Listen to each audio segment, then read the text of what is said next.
Live from beautiful downtown Bastrop, it's time for the Stage Select, starring Julian Titus and Justin Ham. What could this possibly be? Seems a lot like a podcast. Wonder what specifically. Talking about video games. With your hosts, you're in good hands. Not more of the same. Now we'll jump right in. So expect the unexpected and more. Now we'll get grooving. There ain't always gonna walk through the door.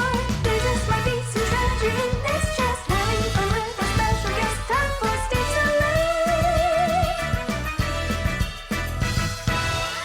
And here are your hosts, Julian Titus and Justin Ham. Welcome, one and all, to the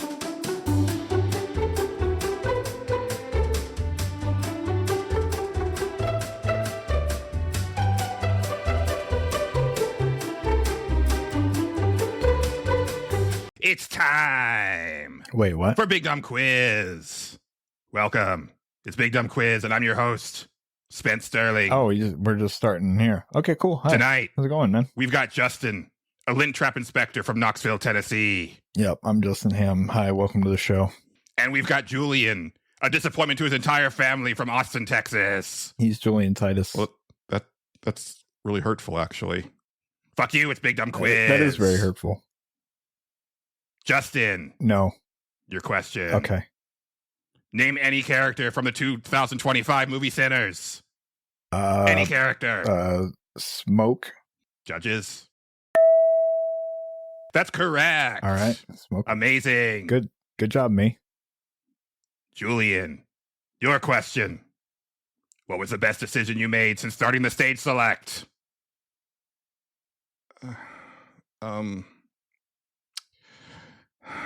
Hiring Spence Sterling.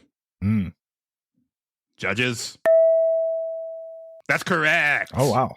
2 for 2. Don't forget it, Pudge. Spence Sterling is the best. The fucking best. This has been Big Dumb Quiz. I'm Spence Sterling. Good night.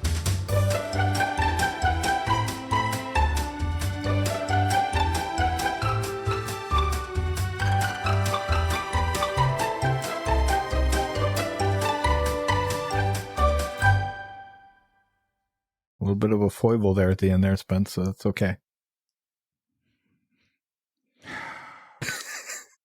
You all right there? It's okay. Yeah, that was a lot. Yeah, well, you ruined your intro, but that's okay. You know, what's an intro anyway? And we talked about this. That's kind of what's an intro anyway?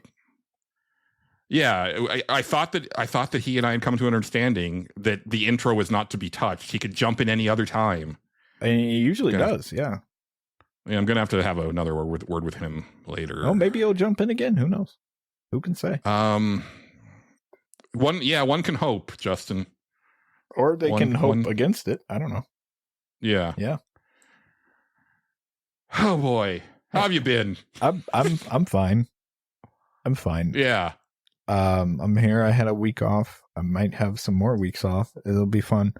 I'm gonna catch up on all the video games, or at least try to. Doing my best with my chest. I don't know what that means, but I said it. You sure did. Yeah. That's a thing that you said. We've had a weird issue here where I live, where it's so Kim owns a dog. His name is Abel. He's a nice dog. He's half boxer. He's half pit bull. He's big doppy boy. Yeah. So last week, Julian, when you and I got done recording, the power went out here. Oh shit. It was like perfect timing. As soon as we got done, like I went to the bathroom, and as I flipped the switch, so I thought I actually shorted it out, but it was all over town. I flipped the switch to go to the bathroom, and all of a sudden all the power went out, and I was like, oh fuck. So I thought I did it, but it wasn't me. It sounded like the Phantom was just a little bit late to the party last week. That's fine. That's good. And so I was like, oh shit. So I went in the bedroom and Kim was there, and I said, "Hey Kim, the power is out." And she's like, "Oh shit, is it just us?" And I was like, I'm looking like across the street. I'm like, I don't see lights on anywhere. Like I know it's late, but I don't even see street lights. So I think it's just everywhere. And so I walked out to like go do something, and I used my phone flashlight, and I think that spooked the dog. And now it will not enter the living room anymore. It will only stay in the kitchen. And if it goes in the living room, it will only get up on the couch until you physically remove him. And it is not a small dog. You have to physically remove him from the couch for him to, and then he will like stand there in fear until you like kind of hustle him back in the kitchen, and then he will stay in the kitchen. And it's a bizarre problem. and she's like, yes, sometimes he gets spooked by stuff and he does this. And I'm like, that's nuts. Cause I've seen that dog almost murder 2 other dogs, like in outside. Like I was just like, this dog is a fighter. He's ready to fucking go. He ain't scared of shit. But apparently I am wrong. That's the only thing I can think of, because I tried it. I was like, let me see if like this is what spooked him. And I turned my phone flashlight on and he started shaking. I was like, I'm pretty sure that's what spooked him. When we were walking around, phone flashlights out to see, to go to the bathroom and shit, that must have got him. But it's so weird, right? Because it's hard to know like how like animals' memories work, because my thinking is that like they pretty much like forget things almost right away, but that obviously can't be true because like, they remember you when you're gone from like a trip or whatever, right? But to me, that's more like scent based. It's not necessarily like visual. So to me, it's like, I can understand the dog being spooked like that night, seeing like this weird light, just like, I could floating around. I could definitely understand that. But by the next day, I would think that it'd be fine. Yeah, he'd wake up and go and kind of realize, okay, that whatever that was, that's no longer there. Or not even remember that the event occurred. Right. That's kind of my thing. But no, quite the opposite. He will not exit the kitchen. Luckily, all of his things are in the kitchen, so it's fine. But like when he becomes brave and goes in the other room and then remembers something and then jumps on the couch, that I'm like, okay, you can stay up here for like, an hour or whatever. But eventually you have to go do dog things. Like you have to go to, there's bathroom trips that need to be made. And you have to leave this place, which you don't want to do. So that's a thing with dogs that I learned. Or it's just that the poltergeist in the house is what caused the power outage, and it just so happened that you think it's your flashlight that the dog saw, but it was actually the poltergeist behind you. It's, you never know. I mean, Kim has put that up there a few times, and I'm like, I'm pretty sure your house isn't haunted. I'm not going out on a limb and saying that, but I don't believe in ghosts, so I'm pretty sure it's fine. We'll be revisiting this topic later for a different reason. Sure, why not? Yeah, but dog problem. So hopefully, I'm hoping he just eventually is like, okay, all right, you guys have survived so far by being in this room, and it seems fine. That's what I'm hoping for. But right now, he will not exit the kitchen. But he's doing his thing. He still knows how to get his treats. Dog likes pig ears, so he begs for them constantly. It's kind of hilarious, but it also costs a lot of money because you have to order pig ears constantly for him. It's a whole thing. It's a whole thing. Spoiled. But dogs, gotta love them. Anyway, and I love dogs. Is that a Budweiser commercial reference? No, SNL sketch with Sherry O'Terry, or I think it was Sherry O'Terry and Will Ferrell. Okay. Dog talk. Dog talk? Was there a dog talk? I don't know. There might have been. It was dog show. It was dog show. Dog bum, show. Bum, Yeah. bum, bum, bum, bum, bum. Dog show. Yeah, I do kind of remember that now that you mention it. Yeah. I do kind of remember that. That might have been Anna Gasteyer, though. I don't remember. It was either Anna Gasteyer or Sherry O'Terry. Yeah. But definitely Will Ferrell. Yeah. That sounds like a Will Ferrell bit. Yeah. And I love dogs. Dogs are good. I like dogs. Yeah. They're good. Man, I am not digging most of the cast of SNL these days. I haven't watched in quite some time, so I have no judgment to make on them. But Kate McKinnon left, and it just went to shit. I believe it. I believe it.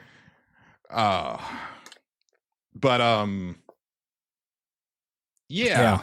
Video games. That's what we're here for. Well, or whatever. While we're in this weird musing area. Sure, why not? What else you got? I was just thinking the other day how weird it is to live in the same place for a really long time. Yeah, you'll do that. Because most of the people that I know that hasn't been their scenario. Yeah. Like most of my like close friends, they've lived in a bunch of different places. Right. Over the years and stuff like that. And I mean, these are friends that I've known for 20 years or so, but even so, like, friend of the show, John Gholson, he's been here the whole, 25 years that we've known each other. But before that, he was in other places. And then same thing with my friends in Colorado. And they've been in Colorado for the last 12 years now. Sure. So what this stemmed from was I was talking to my friend Blissy on our weekly call, and we were talking about bowling. Okay. And I was reminiscing about being in my bowling league in middle school at Westgate Lanes here in Austin, which is still there. Yeah. And how formative that place was for me, because not only did I love bowling and I loved being in that league, but the arcade there was banging. Yeah. I remembered that was where I learned how to play Mortal Kombat. Sure. That was the first place that I saw Street Fighter Rainbow Edition. Okay. Just all sorts of stuff there. But the big thing that I was thinking about, and the thing that kicked this whole thought process off, was they served these French fries. Okay. They would be served on this big oval plate, and it was like a plate, right? Like it was like a nice actual plate, not like a paper plate or anything. Both of them, really. Yeah. Yeah. An actual ceramic type plate or whatever. Yeah. And it was like a mountain of these fries, and they were I don't know, 9-10 inches long. Were they fresh cut fries, or or were these bag fries? I don't know, because I wouldn't have known. All I remember is that they were the best fries that I've ever had. Okay. All right. Are they skinny? They were thick. They were moderately thick. Moderately thick. Okay.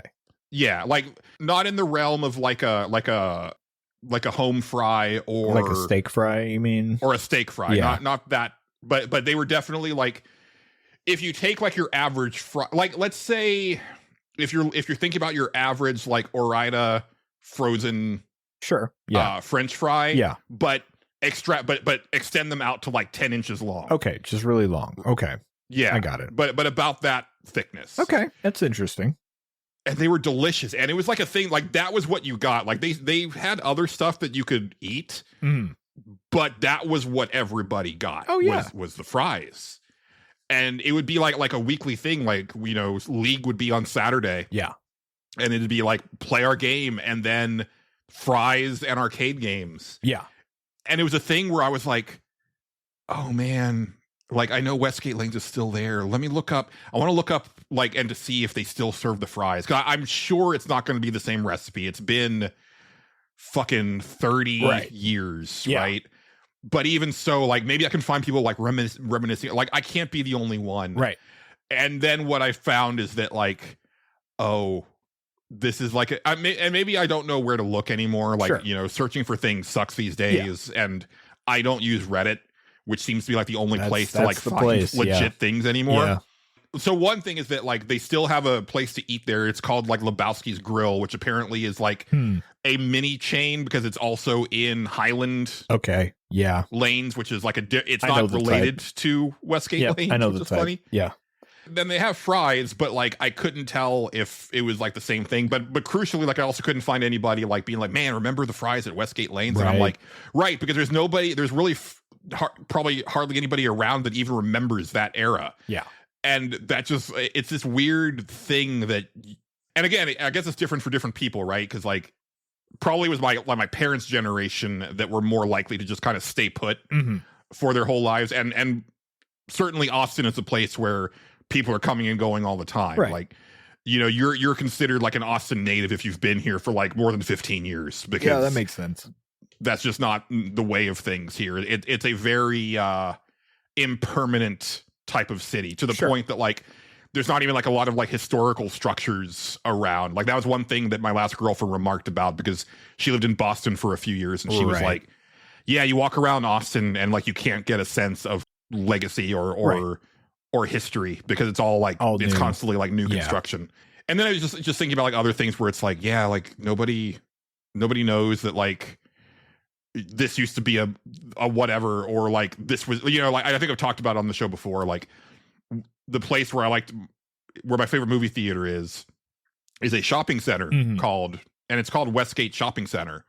But that used to be an actual mall when I was a tween and teenager, like a walk-in mall with like a different Westgate theater that was built into the mall. Right. But it wasn't like, it was like a weird mall because it was like a local mall. Okay. There was like a couple anchor stores that were like well-known chains. I think one of them was Service Merchandise. Yeah, that would. Yeah. But like the bookstore in there was like a local bookstore. The arcade was like a one-off. It was called Laser One. And apparently it used to be called Laser Zone, but at some point like the Z stopped working. Oh, good. And they just like removed the Z at a certain point, and so it became Laser One. Hey, it works. Whatever works. Yeah. You know, that's fine.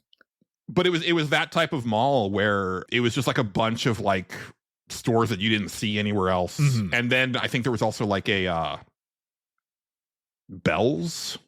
I've never heard of that franchise. No, I believe you.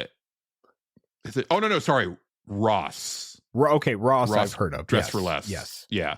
Bell's is another place, but I don't think that was at this mall. Anyway, just like a weird mall that I've never really seen another one like it type of thing. Right. But yeah, I mean, it hasn't been that for, I don't know, for 26, 27 years. Right, that sounds right. Yeah. I don't know. It's just a weird thing. It's one of those like things they don't tell you about like getting older, is like you'll find yourself oddly wistful for not the actual thing itself, but the knowledge that just you knowing have of it that something other was people something don't. else. Yes, I know. I have experienced this, and my mom used to tell me all the time what certain things used to be, which I always found entertaining and kind of fascinating, because where I live, everything used to be downtown, and downtown is like they're older. Downtown's still there. And all the buildings for the most part are still there. Some of them are gone, but like they were, run down or whatever. But like most of the stuff downtown is still there, but empty, right? But now they are revitalizing it now. So not everything is as empty as it used to be, but it used to be like empty. Like there is one music store downtown, or there was. And there's still only one, but like that was like the only store that I could remember. There was a comic book / trading card store that was there for a while, and that's gone now. But like everything is like they're revitalizing it, which is what they should have done. For like tourist shit, which is fine. But those buildings were empty for a while, and I remember driving around down there, and she'd be like, yeah, that used to be the like the Marshalls, and that's where we would go to get clothes and all this other shit, because that was like a big deal back then. And then once this other place, like out a little ways out in it's kind of a different town, but it's the same town. It's really stupid. It's a township, if you will. Once that started, like there was nothing there. There was just open land, and that's where they built the mall and all the other shit. And as that started to expand, all the other shit just went away downtown. So that was how that happened. But even when I was a kid, there's like where our grocery store is now, there was a Hills, and then that became an Ames, and then that place, apparently the roof the ceiling in it started to go bad and cave in, so they couldn't use it anymore. So it was an empty building for the longest time. Then they tore it down and built a fucking Kroger's there. Shit like that. Like oh, dude. Replacing a Hills with a Kroger's is like the most throwback to living in Ohio that you could possibly give me. Absolutely. Yeah. No, there's a lot of stores around here that as I drive around, I'm like, there's an entire road now that it's barely there anymore. It's still there, but it's like, it's the road I drove down, or like my bus drove down, and like we drove down for like my entire life. It's still there, but you like, they had a train crossing on it, and the train would get stuck all the time, so people couldn't get around it, and it became a huge problem. Because if emergency services have to go out that way, you're kind of fucked. So good luck to you. So eventually, after 40 fucking years of people complaining about this, they were like, okay, fine, we'll make a fucking overpass for the trains. Are you guys happy? And it's like, yeah, we are. But and it's a lot better now. Don't get me wrong. But there's still like this old road that you have to kind of go out of your way for, that used to have hella traffic on it because it was part of a major state route. And now like nothing goes down it. It's dead. Like I remember walking that road with my friends. There's a store on the corner that's now it's like a K&K Interiors or some weird fucking thing. But it used to have a Dollar General. Now the Dollar General moved across the street and built a brand new building. It used to have a Dollar General, a Revco, which is what CVS took over. And it used to have a grocery store called fucking Food Town, not to be confused with Food City. They're different places. They're different established locales of food. But yeah, like I have all this knowledge too. I totally get where you're coming from. I say this shit to people all the time, and I constantly am asking like, hey, do you remember when that building was this? And people go, I kind of remember that. It depends on how long they've been here or how old they are. If they remember.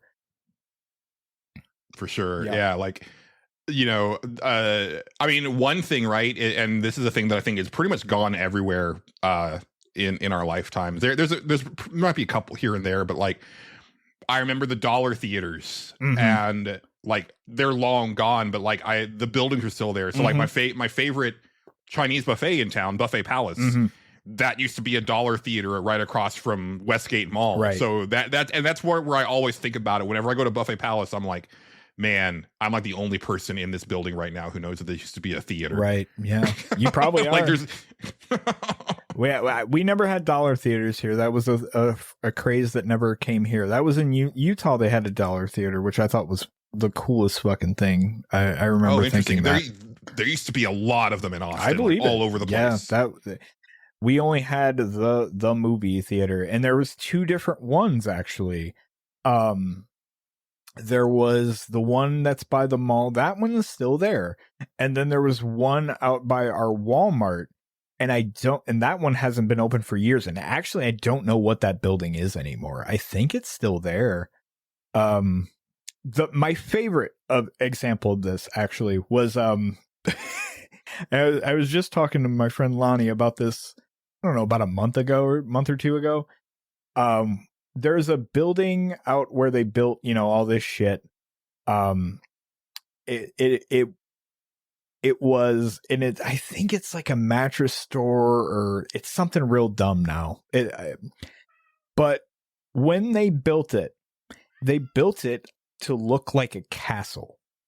And the reason they did that is it was a toy store when it opened up. It was a toy store called Children's Palace.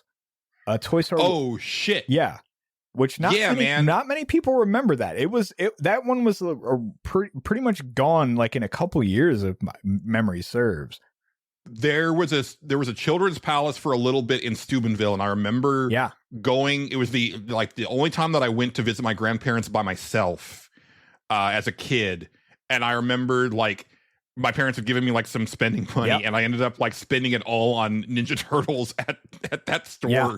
like over the course of like I think like 3 or 4 visits Yep. while I was there. I still remember one of the things that I bought at Children's Palace, and it was actually the video game Mendel Palace. I always remember buying that at Children's Palace.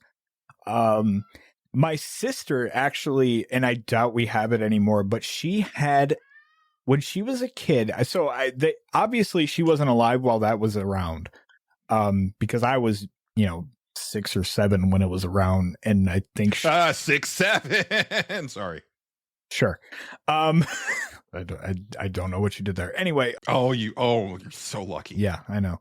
But I was young when that was around. She wasn't born yet, I don't think. And at some point, I believe Children's Palace would give you a free videotape.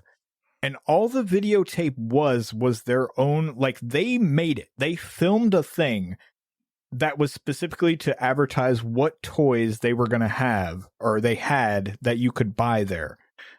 So it was like really shitty acting. Like it was like they got a bunch of kids and just did this fucking thing and advertised these toys to you. They would like go into like a little skit, and then they would play the actual commercial for the toy, and then they would go back to doing their skit. It was a whole thing. That's a wild thing to make, considering that like it would be out of date in half a year. Yeah.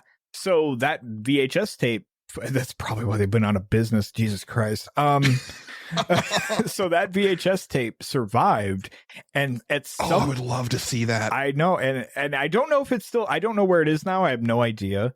But when my sister got old enough, this is like 10, 15 years down the road. My sister just discovered it and started watching it, and she would watch it like on repeat. And it was weird as fuck to see these like really out of date toys and these kids doing these fucking skits. But she loved that tape. And it was like, none of these toys exist anymore. It's so weird. And this place doesn't exist anymore. But anyway, Children's Palace was built like a castle. And then Children's Palace obviously went out of business. So we now have this castle looking building in the middle of, all this fucking commerce out here. And then it got taken over by a bunch of different shit, like all in a row, and none of it survived there. It was an Office Max. It was a mattress store at one point. I don't remember what it is now. It might be like a vape store or some shit now. Lonnie was telling me, and I can't remember what the fuck he said. But it still looks like a castle? It doesn't anymore. They've shaved off the edges. And that's okay. But it still kind of has certain things if you look at it just right. Yeah. But for when it was the Office Max, it was still shaped like a castle, but it just had the Office Max thing on the thing. It was so weird. And that building is, I always love going over the history of that building because it's just so wild to me that like people just were like, yeah, fuck it. That weird castle shaped building. Yeah, let's put an Office Max in there and that'll be fine. That's a thing that I've really missed in our lifetime that's gone away. And there's really good YouTube deep dives on it that you can find, like why everything architecture wise is so homogenized and just like very sterile and boring. Like, McDonald's aren't interesting or fun anymore. Nope. Pizza Huts don't look like a hut anymore. No. The TLDR version of it is just that they want to make sure that if they move out of that location that they can sell the building easily. Right. Yeah. But it's like, dude, I would love to build or open a business in a building that looks like a fucking castle. Yeah. It's on this street and it's the one that looks like a fucking castle. Yeah. You can't miss it. Taco Bell's used to look like a fucking weird church that sold tacos. That was their whole thing. It was like a taco church. It was fucking weird, but that's what they did. That was how you knew it was a Taco Bell. They don't do that anymore. We need to bring back churches that are actually illicit taco selling rings. We'll look into it. But yeah. Life is weird. Taco church. And if you're out there and you're listening and you're very young, this will happen to you too. It will happen. It'll happen to you. It will. You'll get there. I didn't think it would because I always used to listen to my mom and dad and think they're silly. And then eventually I was like, oh man, it's weird. Now it's happening to me. So it'll happen to you if you stay put, Yeah. right? Oh, And that's what I'm kind of, yes. people who move around a lot, it's not as prevalent. And Right. that's why, like, I think I also have trouble like communicating it to people That makes sense. Yeah. I've been here for 40 years. Yeah. Right. So that's a long ass time. Yeah. And most of the people that I know haven't been here nearly that long. Yeah. No, I get it. Yeah. It's especially in a city like that. Yeah. It's, and God, yeah, the town I live in is such a tourist town that like things come and go very fast because they either catch on or they don't. We have like local restaurants never seem to last more than a couple years, more than most of the time. And that always kind of fast. And people are always like, well, whenever we get a good thing, it closes. It's like, yeah, because fucking Applebee's is selling it for X amount of dollars cheaper, and that's on the main strip, and that's where people go down. That's what they see. That's what gets all the business. But like, they're not gonna. People don't want to roll the dice on some fucking random ass mom and pop place a lot of the time when they come into town, and that's just kind of the reality of it. Sadly, it's just the realism of living in a tourist town. Well, even a place like Austin that's supposed to be keeping it weird, which it really doesn't anymore. Yeah.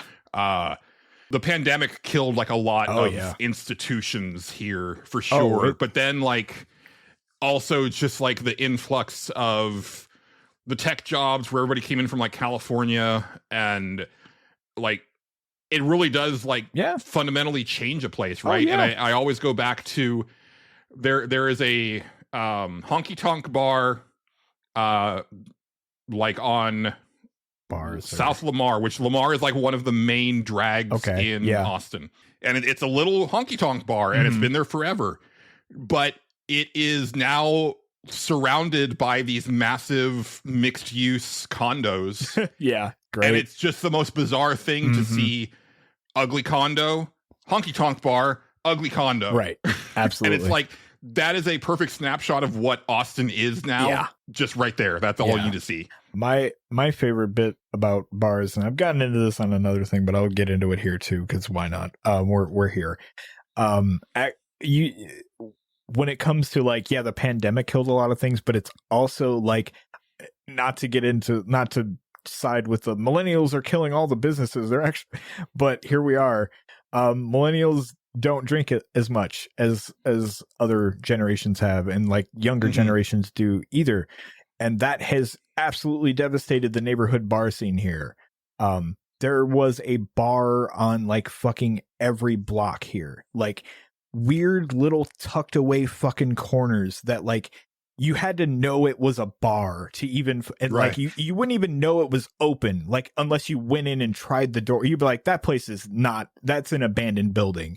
And it's like, no, it's a bar. People go in there and fucking drink, and that's where they go because they can walk home or whatever the fuck, or they don't have to drive far because Jesus Christ, what a society they had. But yeah, millennials don't do that. They're just like, if I'm gonna go out and drink, I'm gonna go to like one fucking place and then I'm going home or whatever. The bar hopping thing is not as big of a thing. So slowly these like neighborhood bar, like my dad always talks about it too, because he's always like, when I was younger, like I thought that was like the pinnacle of like, that is what you did. Like you bought a bar because you'd always have business. You always like, it wouldn't be that much, but you had like just enough. You had enough to where you were constantly making money. You were always going to pay your loan or whatever the fuck you had. You didn't have to worry about it. And he's like, now these places, they'll try to like revitalize them, and sometimes they'll be successful, but most of the time, no, they're there for like a couple of years. And like, there's one out in this one road.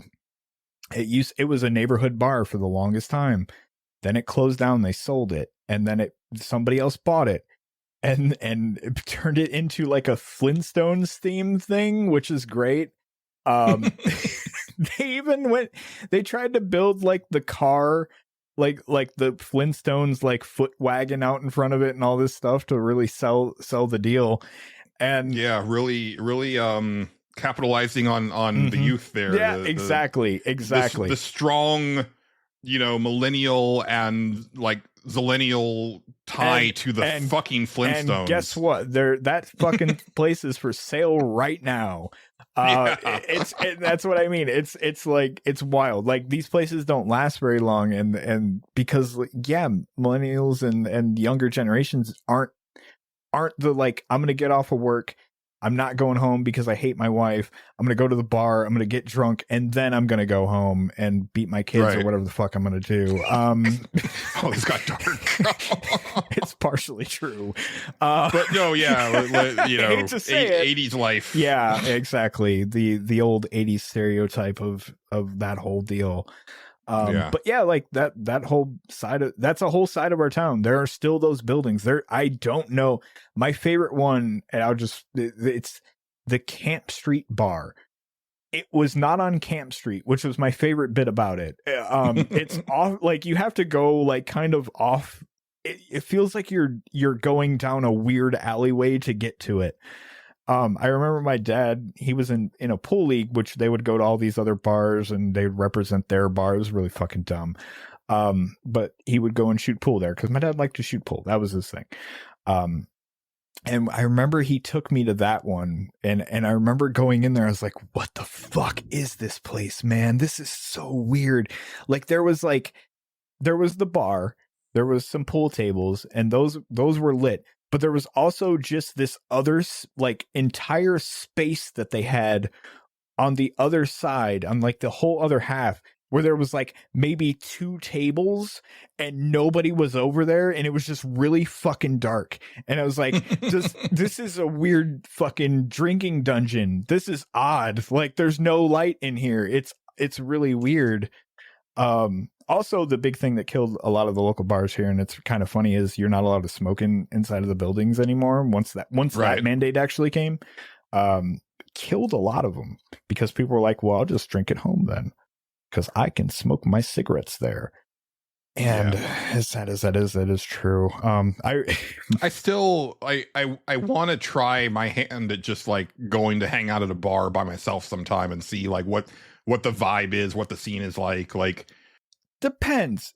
Would a woman be interested in me at like 2 a.m. after she's had a few? Never had that experience, but it depends. It might not be a thing. I don't think that's what would happen. Depends on where you go, though, Julian. You gotta pick. I'm in the suburbs, so probably not. Mm-hmm. Yeah, well, no, I'm not even saying about the women being. I'm just saying as an interesting experiment. I'm trying to think of like, right, because you gotta find like a dive.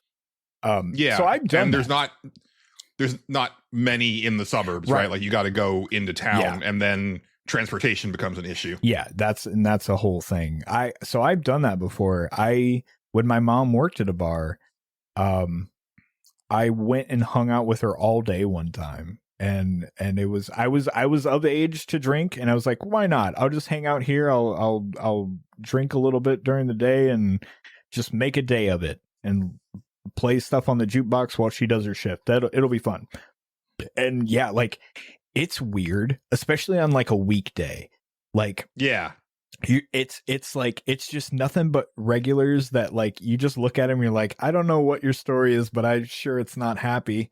It's a lot of that. And like, I just remember this one lady just talking to me for like hours, and I didn't care what she had to say. I won't lie to you. It was, it was just like, oh God, I wish she would go away, but she's not going to because she's drinking, and I'm just stuck here. And like, you're watching, and you can't hear the TV, but the TV's on. That's my favorite aspect of a bar. Unless the sports game is on. And even then, sometimes you can't hear what's actually happening. But God. Or if really pertinent information on the news comes up that just happens to be what you needed to hear right then. Sure. That's what I learned from movies. Yeah, that is facts. Yeah, they will definitely do that. God, yeah, it was weird. But like, some people would come in and you'd be like, oh, this is interesting. This person at least is interesting. And then it would like kind of get busy for a little bit, like, around 5, around maybe 3, when the factories let out, which would be around 3, stuff like that. But then it would kind of, die back down. And then eventually it's like, 1 a.m. and you're like, okay, or not even, sometimes not even that. They would just go by when they felt was a good time to close. Like if there was like 2 people there. Mike Fallick was talking about that on one of his appearances. Yeah. It was basically just like, hey, is this a good time to close? Well, there's people here, so hold on a bit. And then like once it got to a certain time when last call would hit, because I think it's like 2 a.m. here, 1 or 2 a.m. here. If there was people there, then you have to be like, okay, this is all the alcohol you can get. We're not going to close.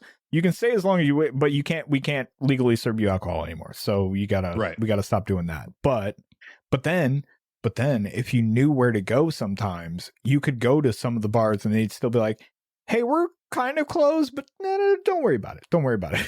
Right. or if you make friends with the bartender, right? And they're just like, yeah. Then it's a wonder why my mom became an alcoholic. Anyway, no, she was kind of down that trail before she started working at those. But oh man. Anyway, bars are weird. Life is weird.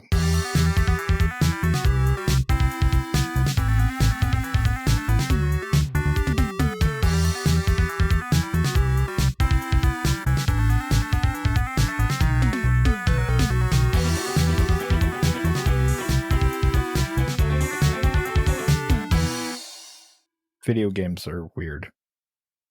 They are, especially in 2025. That they are. So what a weird fucking year for video games. It really is. It's been a weird year for video game releases. I think just in the sense that like you and I both have like, we're definitely like on the outside of most of people's consensus. Yeah. And I still think it has been a great year for video games, but I don't think I have connected with stuff as universally as I did in 2024 and 2023. For me, I'm in the same boat. For me, it's just like, I don't know. I think a lot of the releases just have not hit me or been for me. Like a lot of them. Like Silk Song was a huge deal, and I don't care about Silk Song. Like it's just not my genre at all. And I'm like, okay, cool. I'm glad people like that. And even more some other things which we'll definitely get into here in a little bit. Well, let's get into it. All right, why not? I know you finished something. I finished something. Yes. That we talked briefly about before recording. Yes, I finished something. I finished the video game Clair Obscur Expedition 33. Congratulations. Well, thank you. I did it. I felt it in my duty to at least get that one done, because that's a big one of the biggest by far of the year. It's one of the biggest, and it's in a wheelhouse that I feel like I like, Mm-hmm. Oh, and my thoughts on it are complicated. I think that says a lot right there. Yeah, my thoughts on it are complicated. Mine are too. Yeah, I think overall it's a good game. I think as I went, especially, I just had a lot of like really fundamental problems with it that I never quite got over, and it's a lot of just like basic design decision. I said to myself a lot of the time, I was like, man, when they make another one of these, which they probably will, right? It'd be crazy kind of not to, but at the same time, I'd kind of respect if they didn't. So what they have said is that they don't necessarily have a direct sequel to this plan. Oh, no. I mean, just this type of game. Yes. Yeah. And and also like, basically like Clair Obscur is going to be the thing, and like it might be a version of that universe, but not necessarily like a direct sequel. And I am, and that is, so I'll talk about that later. I want to start low and go high, I guess. That's what I'm going to do. Sure. So my main standard podcast format for video game criticism. Yeah, or the other way around. I don't even know anymore. But my favorite way is to start like this: is to break it down and then build it back up a little bit.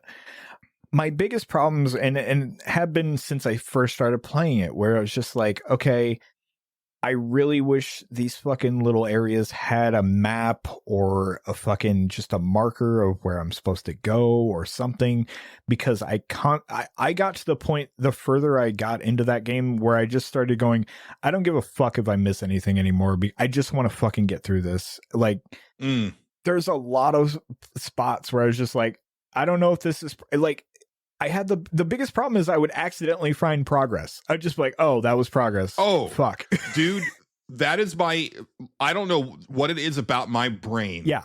But I will almost always end up hitting the progress part when I want to do the other thing. And there's so many times when I'm like, oh shit, I just triggered like the end of this thing, and now it's either locked to me temporarily or what have you, or I have to go back. And it's like there's something about the way that I explore video games where I almost always end up missing the side stuff, even though I'm actively looking for it. I'm normally pretty good about finding most of the side stuff. Normally, like I can dig around a stage pretty good, but this one for some reason I would just be like, I don't even fucking know anymore. Or I couldn't find the main route, and I would just be like, and I'd be annoyed by it. Like, I was just like, there was one stage that's at the beginning of the second act of that game where I was like, okay, I'm pretty sure this is progress. And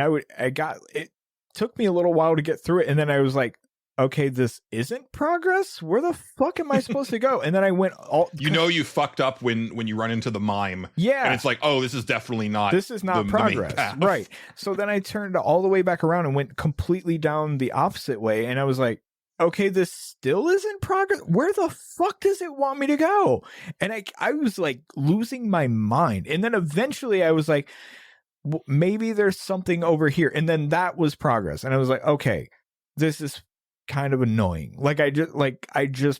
I really want something to where, like, especially with the overall theme of that game, I feel like it would have fit perfectly. Like, it's just that's nuts. My issue is that y'all are literally on an expedition and none of y'all know how to make a map. There's even greater themes to that game, which I won't even get into, that kind of play into the fact that, like, people should be like, making art or whatever the fuck and doing that. I don't know. It just seemed weird. But even the further I got into the game, I was just like, it's weird that we didn't do that. Like, I wandered at the very end, I wandered around like kind of a higher level area for like 2 hours to get an item so a man would sell me something. And then I looped me all the way back around to the beginning. I was like, wait, I don't think I got the thing. Did I get the thing? And then I left and went to talk to the dude, and he was like, you got to go get this thing before else. I was like, fuck you. I'm not going back there. That's all there is to that. And I actually come at it from a different perspective because I would like a map, not necessarily to show me where I need to go, but so that I can figure out, like, okay, where have I not been? That's what I mean. And kind of figure because, like, you can make a lot of deductions from it, Yeah, and coming off of Hell Is Us, which is a game that famously does not have a map and everything, and I actually ended up really appreciating it for that. But I will say that the design of the areas and the dungeons, because that game does have like legit dungeons, like Zelda-style dungeons, is that they're laid out in a way that it just, you kind of naturally make your way through and understand. It's good it's good in that Dark Souls way of like looping back around on itself, so that it's like, okay, you have now found this key item, but this door is going to dump you out back into the main hall, and so now explore this other wing, and so it all makes like logical sense as it's laid out. But a lot of the areas in Expedition 33 are very. That's exactly what I was about to say. I don't think they're designed that very well in that way. And they're very overdone. They're very overdone. And it's hard to tell what's what. There's also a lot of spots where you feel like you should be able to either drop from a place or like go on, like jump onto a thing, but you can't. So you just have to kind of like find where the invisible wall is on it. And I'm like, this isn't really good game design. It's just kind of like, I don't know. I respect that they went for it sometimes, and then there's a lot of times where I was just like, just paint me a map or something. I don't know, man. Just what are we doing? Yeah. So that was like a prevailing theme. The combat, I think, is fine. It's not bad. I think it sort of suffers, in my opinion, because of it being the gimmick that it is with the parry stuff. The battles are all like kind of the first and like maybe second time you fight them, they're fun. They're it's like, okay, I'm going to get my ass kicked a little bit, but eventually I'm going to get the timing to this. And then the second time you're like, okay, I think I got the timing to this. Cool. And then the third time, and then once you have it mastered, it's just like, okay, we're doing this again. Okay, we're doing this again. And like certain areas, you're like fighting a lot of the same types of enemies. So you're kind of just like, okay, we're doing this again. Fuck. Like it gets a little samey. I've thought about this a lot since I finished the game. And I think what it comes down to for me, because I have enjoyed games with similar mechanics in the past where it's like, oh, time this button press to do more damage, or you know, time this like block to mitigate damage. But I think what I've liked about those other games and what I would have liked for Expedition 33 is most of the regular fights you get into, enemies are doing like one hit at a time that you either like parry it, and maybe the parry is like less effective. Like instead of like mitigating all damage, it just like lessens the damage. Sure. But for the most part, it's like a thing where it's like you can engage with it or you don't have to. It's fine. Yeah. But then there should be tiers to it. So then like mini bosses, they're going to attack a few times in a turn. So then you've got to be a little bit more on the spot with the parrying. And then the main bosses of an area, those are the ones that are going to have like the crazy multi-stage attacks that you've got to learn. Yeah. So that way it doesn't feel as repetitive, and because like there's that was my probably thing towards the something end. you could do. Yeah. Yeah, because they're towards the end, there were like regular enemies that it's like every one of their attacks is like 4 to 5 combo strings. Yeah, there's a couple of them that I was like, this guy's just annoying to fight every single time. Yeah, and I just at a certain point, it's like, yeah, I can do this. Yeah, I don't want to. That's it. I learned almost every enemy that I came across. I would eventually be like, oh right, okay, I know the drill here, but like, I got kind of tired of doing it. I was just like, do I have to do it again? I guess I have to do it again, huh? Yeah. Like I think it might even just be like an enemy variety type thing there, but there's just nothing after you do it once. It's just kind of like, I don't know. I guess we'll do it again and again and again. Yeah. I don't know. It's not bad per se. I just think it's, I don't know, a little samey. Like over a while, it started to wear on me. It was pretty quick for me. Yeah. And I think that was kind of my constant thing. And my worry is that the frame sicko, like the frame data sickos are the ones that really latched onto this game. And my fear is that whatever they do next is going to cater to that exclusively. And I'm going to be like, man, I really wanted to be on board with this, and this is not the direction I wanted it to go. They were very much inspired by like the Dark Souls type of like, okay, you're gonna get here to your bonfire, and then if you want to rest, then you all the enemies are gonna respawn and all this stuff. Like there was a lot of those sensibilities and shit like that. I don't know. Sometimes it works, sometimes it doesn't. I liked it at first, but toward the end of the game, I was just like, I'm just kind of tired of this. Like, and then there's also the enemies that like the flying enemies, which I'm just like, this is just annoying. Like these are kind of annoying. I felt like there needed to be. There's like one dungeon where it's just full of guys that are just nothing but flying enemies, and all you can do is shoot them. And I was like, this is really kind of boring. Like it's just like, that's the only attack that I can do is just, so none of my strategies work, is I can just shoot them. I guess I can rearrange stuff to where shooting is good, but then I get to a boss and suddenly that stuff doesn't matter anymore. So you got to it's a whole thing. I never really found much in the way of like loot that I thought was like worth doing. I didn't really care for like the weapon leveling up thing. It was okay sometimes, but at the same time, like it felt like I for who was it? CL, I only had like 6 weapons, and I was like, okay, I have all these things for all these other people, but I have 6 for you. So I guess I'll just level up the one I've been using for a while. I feel like this is wildly unbalanced, but okay, whatever, fuck it. And that might just be on me because I didn't find more than that for her. I mean, there's part of that, and then I never quite clicked because I know a lot of people were like, "Oh man, I broke this game wide open with like this particular build or something." It's like I was like on the cusp of that with a couple of my characters, but I was not, doing like delete this boss damage things where I know a lot of people got to that point. I never did either. I never had that kind of math skill or anything like that to go into it. I was doing pretty good though. Like I had a build where basically all I had to do was sort of learn their attack pattern to where I could parry like, a good portion of it. I didn't have to parry everything, but I would heal every time I parried. So like all I had to do was just do that and I was fine. And I would get like, even if they hit me, I would gain that stuff back. And this, cause I was on easy because I at some point I was just like, I don't want, I'm tired of getting one shot by shit. That's really annoying to me. Yeah. But,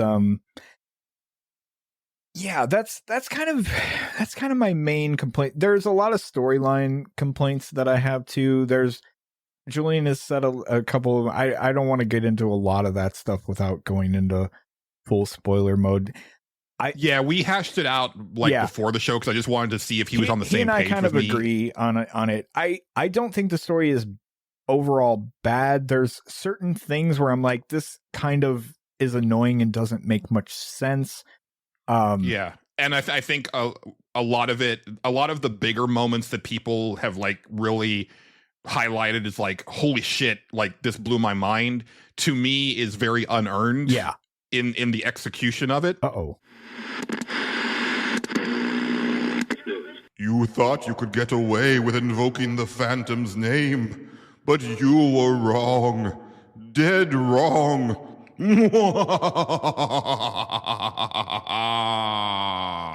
What the? Hey, you, Phantom. Get down here, goddammit. Get down here. I've been looking for you. I'm gonna get you. Or my name isn't Richard Harden, private detective. Fuck.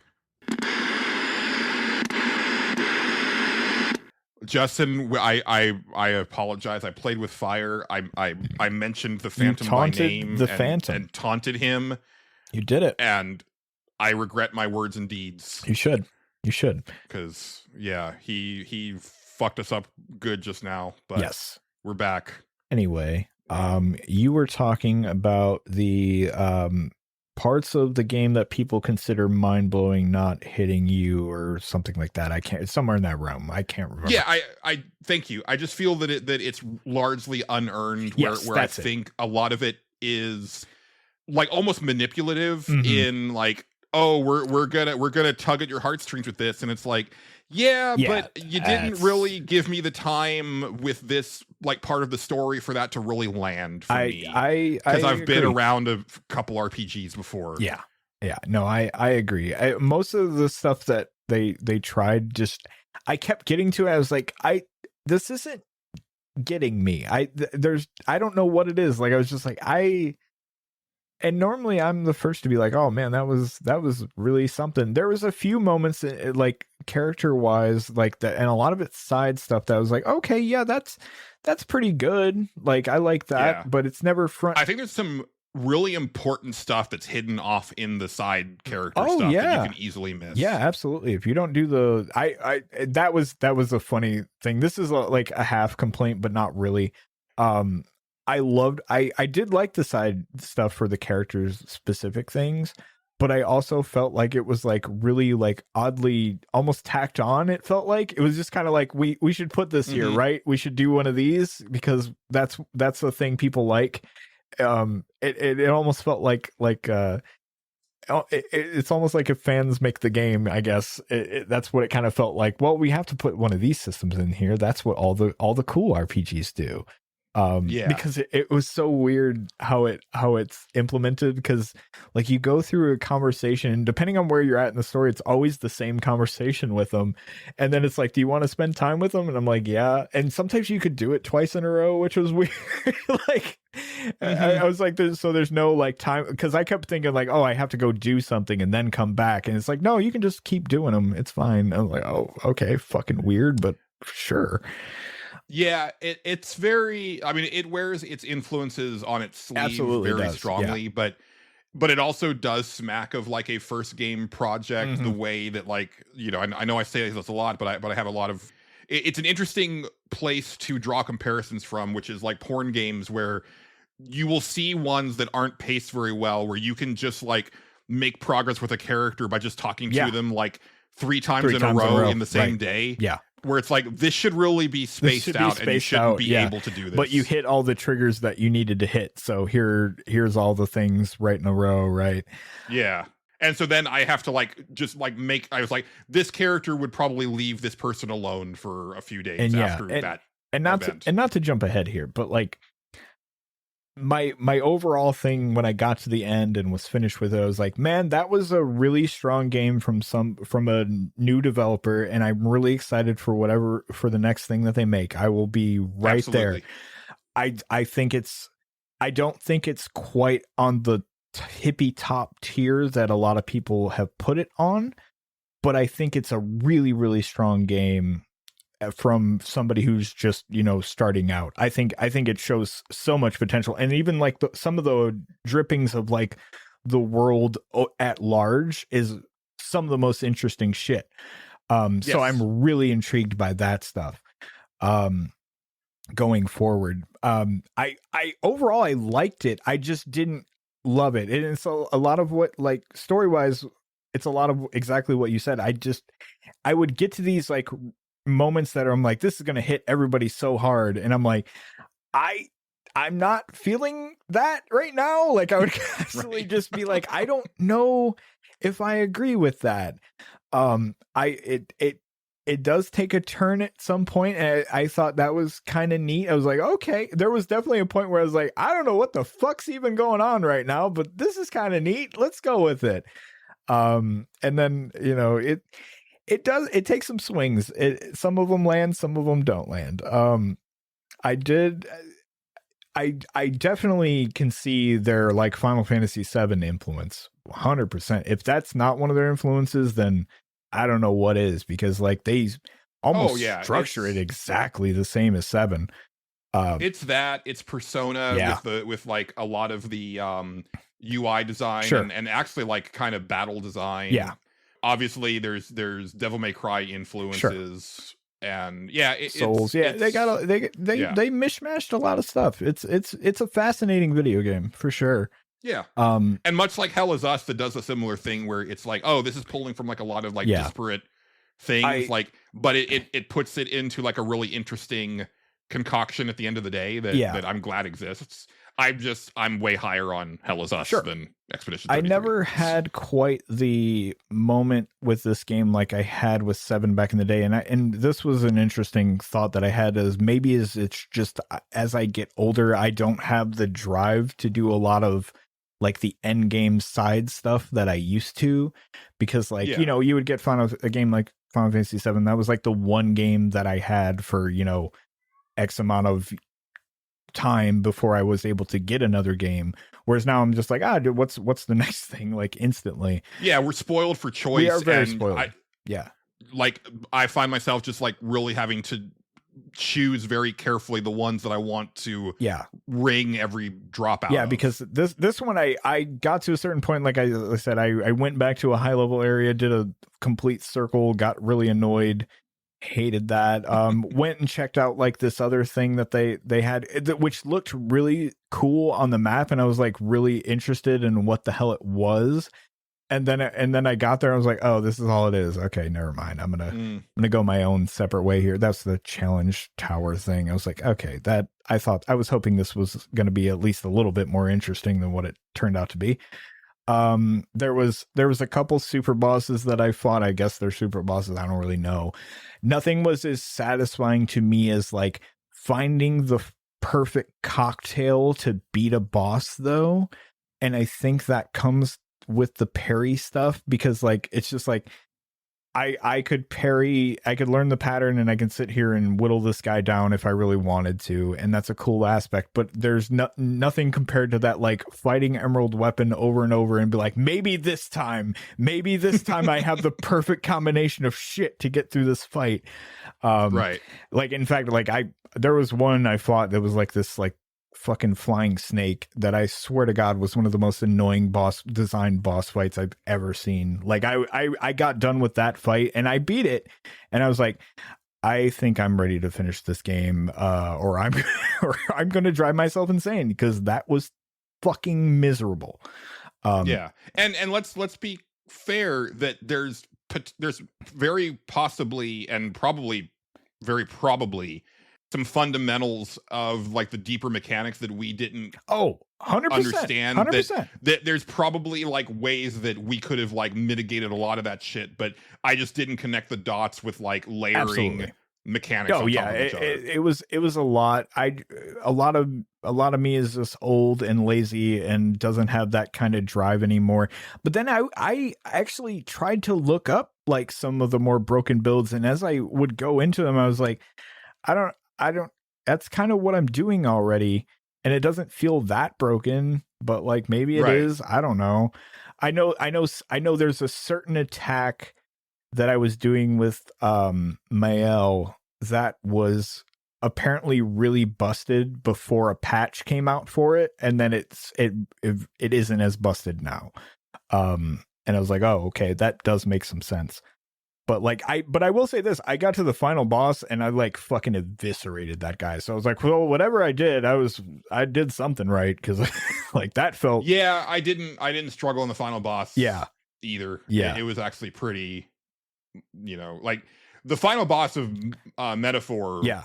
That was a pretty good challenge for me, even though I had like done a bunch of shit in that game. Well, that still felt like a fight. The funny part about the final boss was they had some dialogue and some theatrics that they had to do, so they would not let me finish the fight. Like I was like, well, I'm pretty sure he's dead, but I have to go through another turn because he has some things to tell me, apparently. Yeah. I was cracking up. That's quintessential Final Fantasy 14 dungeon boss. Yeah, exactly. That was kind of fun. But yeah, overall, and at the end there was a thing, and I had to think about it for a little bit, and it's not a bad game, not a bad game. I am not in any no. I want to state that for the record, like before people come at me with their knives and such. I think it's a really good game. I just don't think I'm as high on it as other people are, and that's fine. Yeah. I can live with that, but I'm glad I played it, and I am very excited for whatever those guys make in the future. But yeah, like I think there's some work to be done in whatever they make in their next one. We'll see where they go. Yeah, we will. Yeah, I'm fascinated. Yeah.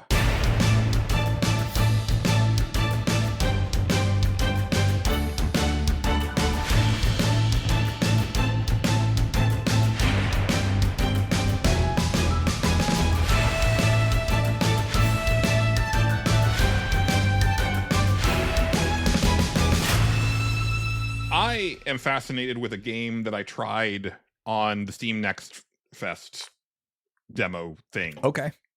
From last week that I actually downloaded like after we recorded last week. Okay, cool. I actually spent a lot of time on the Steam Deck this week between getting like I am now like in the last act of Dark Deity 2. Okay. Yeah. And really loving that. So that is kind of my focus. And then a bunch of like Steam Next Fest demos, which also meant like trying like a bunch of porn games. So there was a lot of sampling somebody's of that got to do it. Yep. Somebody's got to do it. A lot of games feel like really good. It's like when you go to read like a story where it's like, and you finish it, it's like, that's a really good setup for the story that you didn't write. Yeah. I'd like to see more, please, but that's all you made. Yeah, so that's how it goes. I guess I'll just imagine where it could have gone. Yeah. Anyway, this game was recommended to me called Ledgerbound.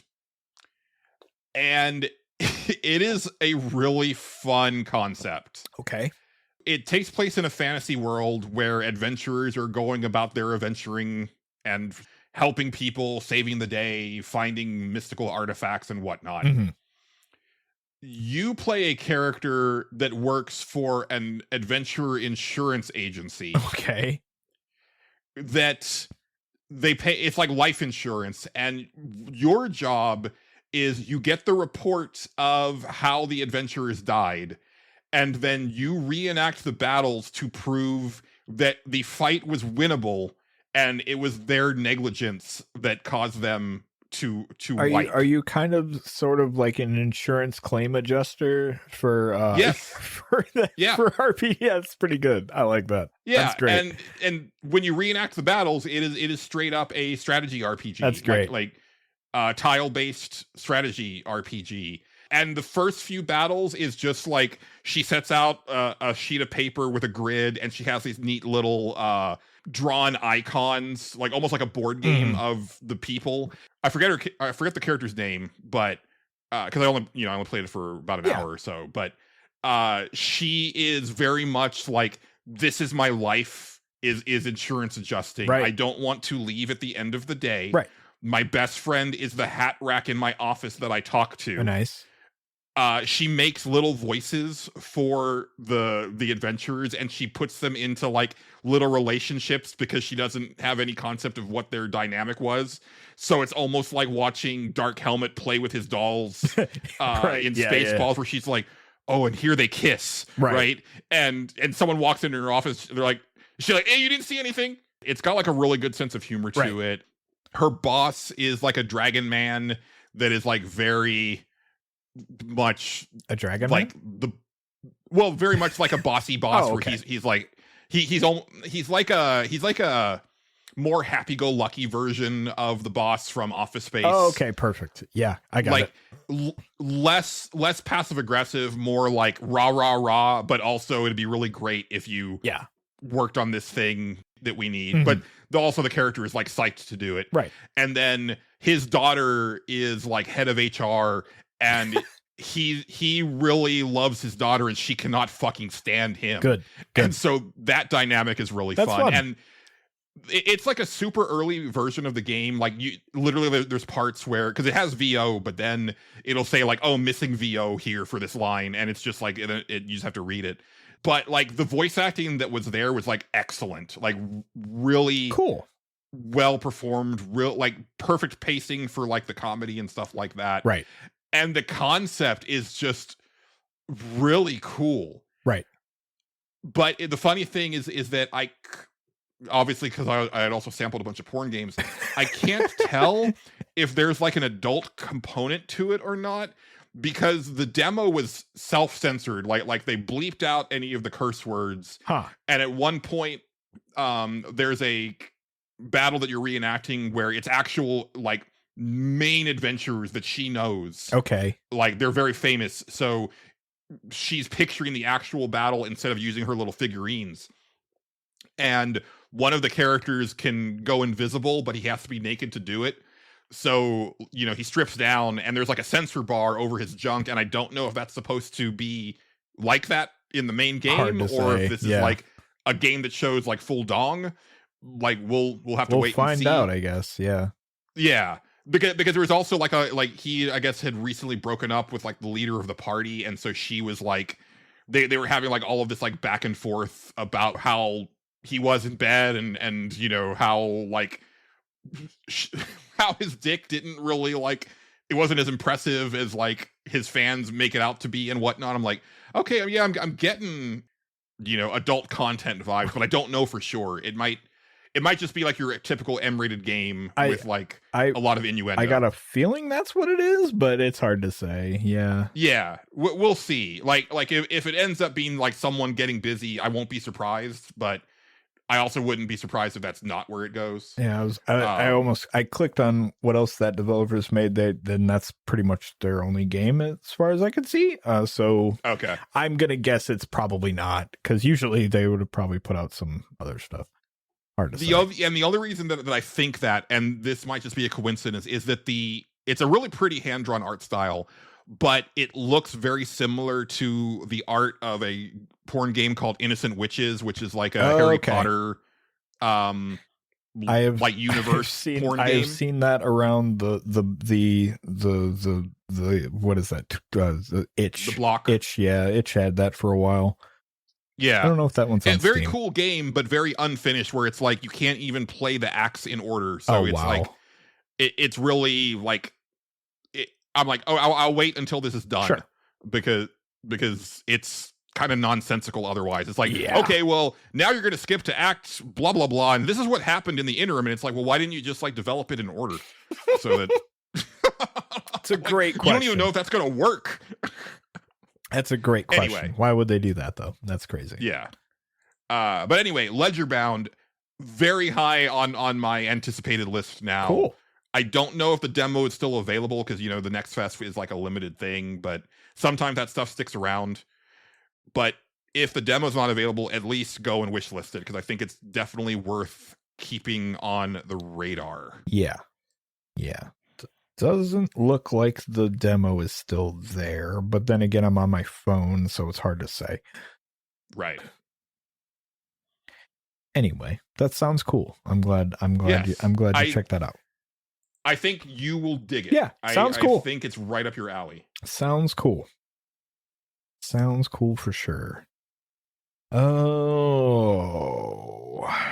do you want me to talk about a game, but Julian? I can do that. Yeah, because the other stuff that I have is like stuff that I tried for like not that long. Okay. So I'll kind of put them I guess together. I'm the video game man this week. Yeah, you were the one that was off this week. I was off this week, shit. and I played video games. Let me tell you. So I have been dabbling in a video game that I did not even remember was coming out, called Vampire the Masquerade Bloodlines 2, a video game you can play. So I refuse to believe that game was coming out until it actually came out. And it exists, and you can play it. So here we are. So when I seen it, usually before I go to bed now, I turn on like a video game and just like no commentary and just have it on in the background. Then we fall asleep and that's it. I was so I got on YouTube and I was like, oh, that game came out? Oh, I didn't even know that. All right, yeah. And so I looked it up and I was like, yeah, no, it's out. This isn't like an early thing. All right, well, let's turn it on. Let's see if it's any good. And so I'm kind of, I'm barely paying attention to it. I kind of fall asleep. And at some point in the middle of the night, I just kind of woke up and was watching it. And I was like, this isn't, like, they were having a conversation. I don't remember what conversation it was. I was like, this doesn't look that bad. Like, I could get into this, especially if there's like, like if I can make a vampire, spoilers, you can't, which is kind of a bummer. We'll get to that. Yeah, it's kind of a bummer. Don't get me wrong. This game, let me tell you. So, but I'm watching that. And I'm like, okay, yeah, this might have some stuff going on.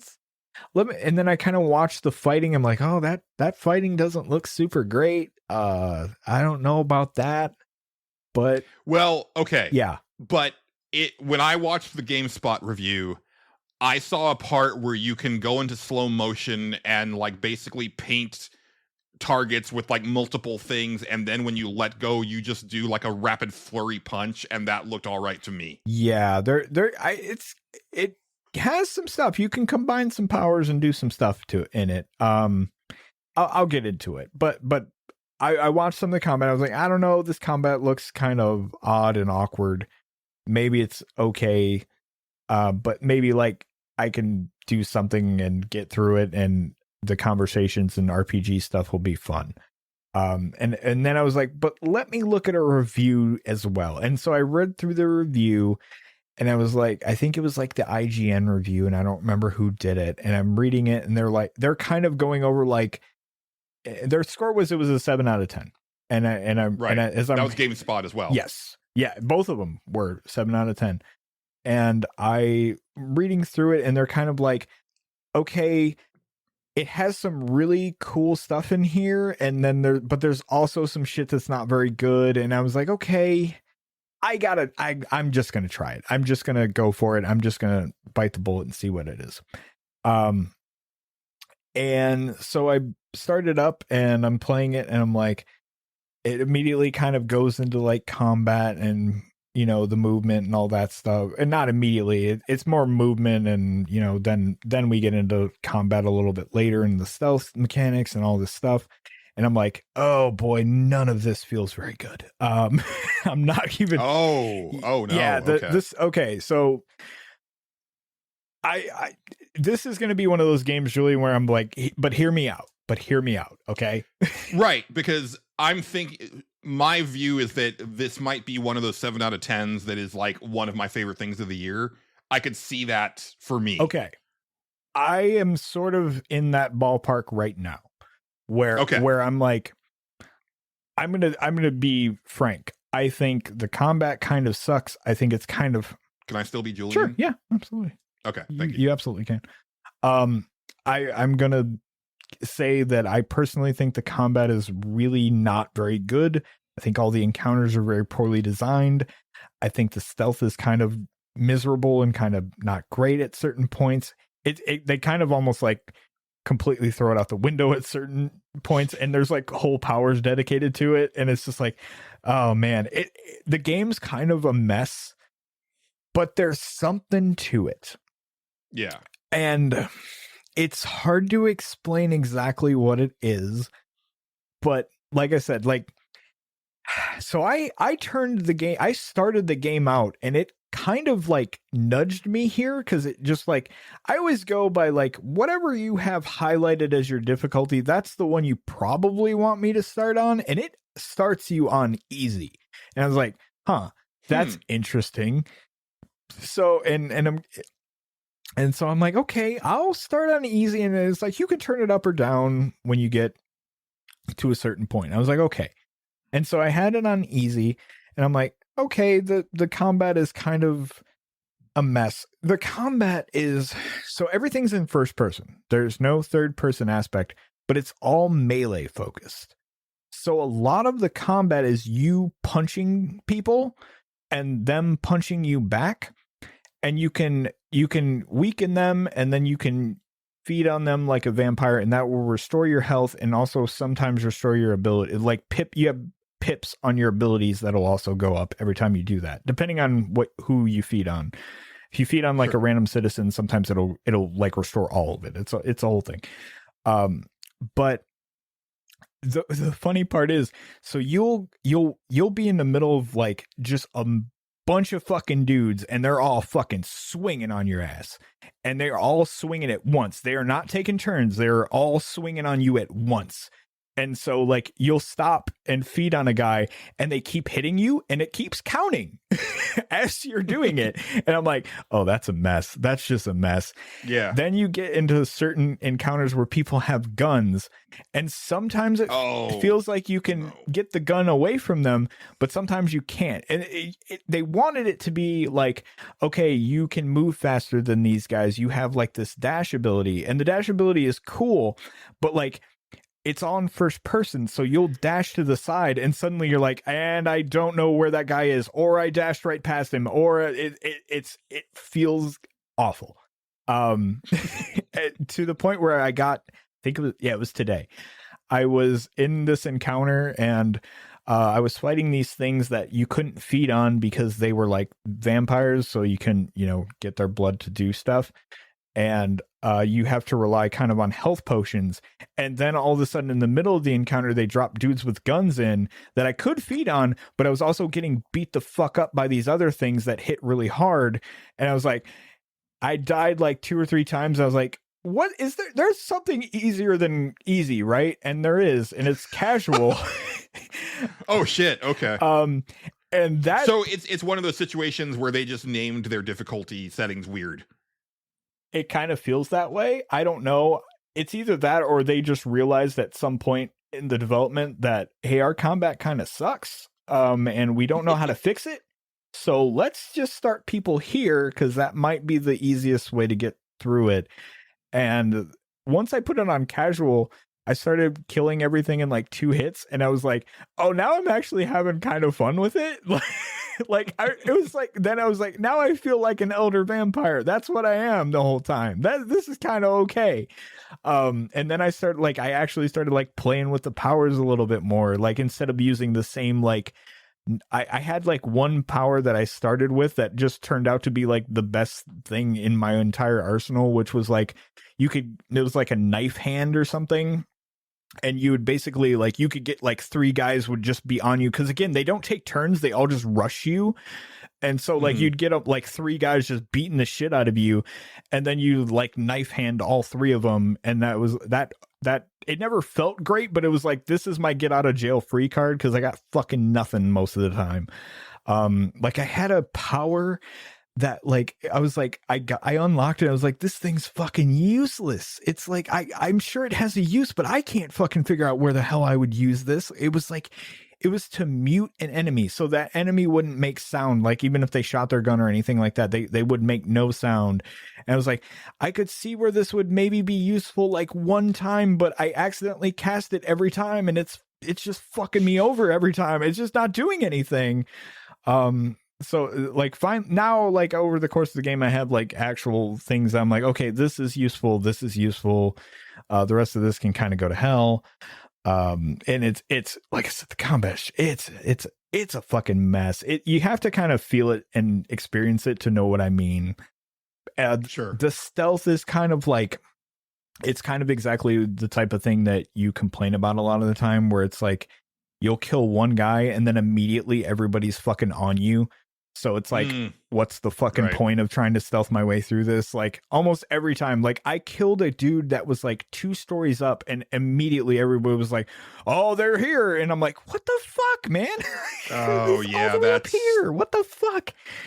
Well, that's a cardinal sin for me with stealth design. So eventually I just gave up on the stealth.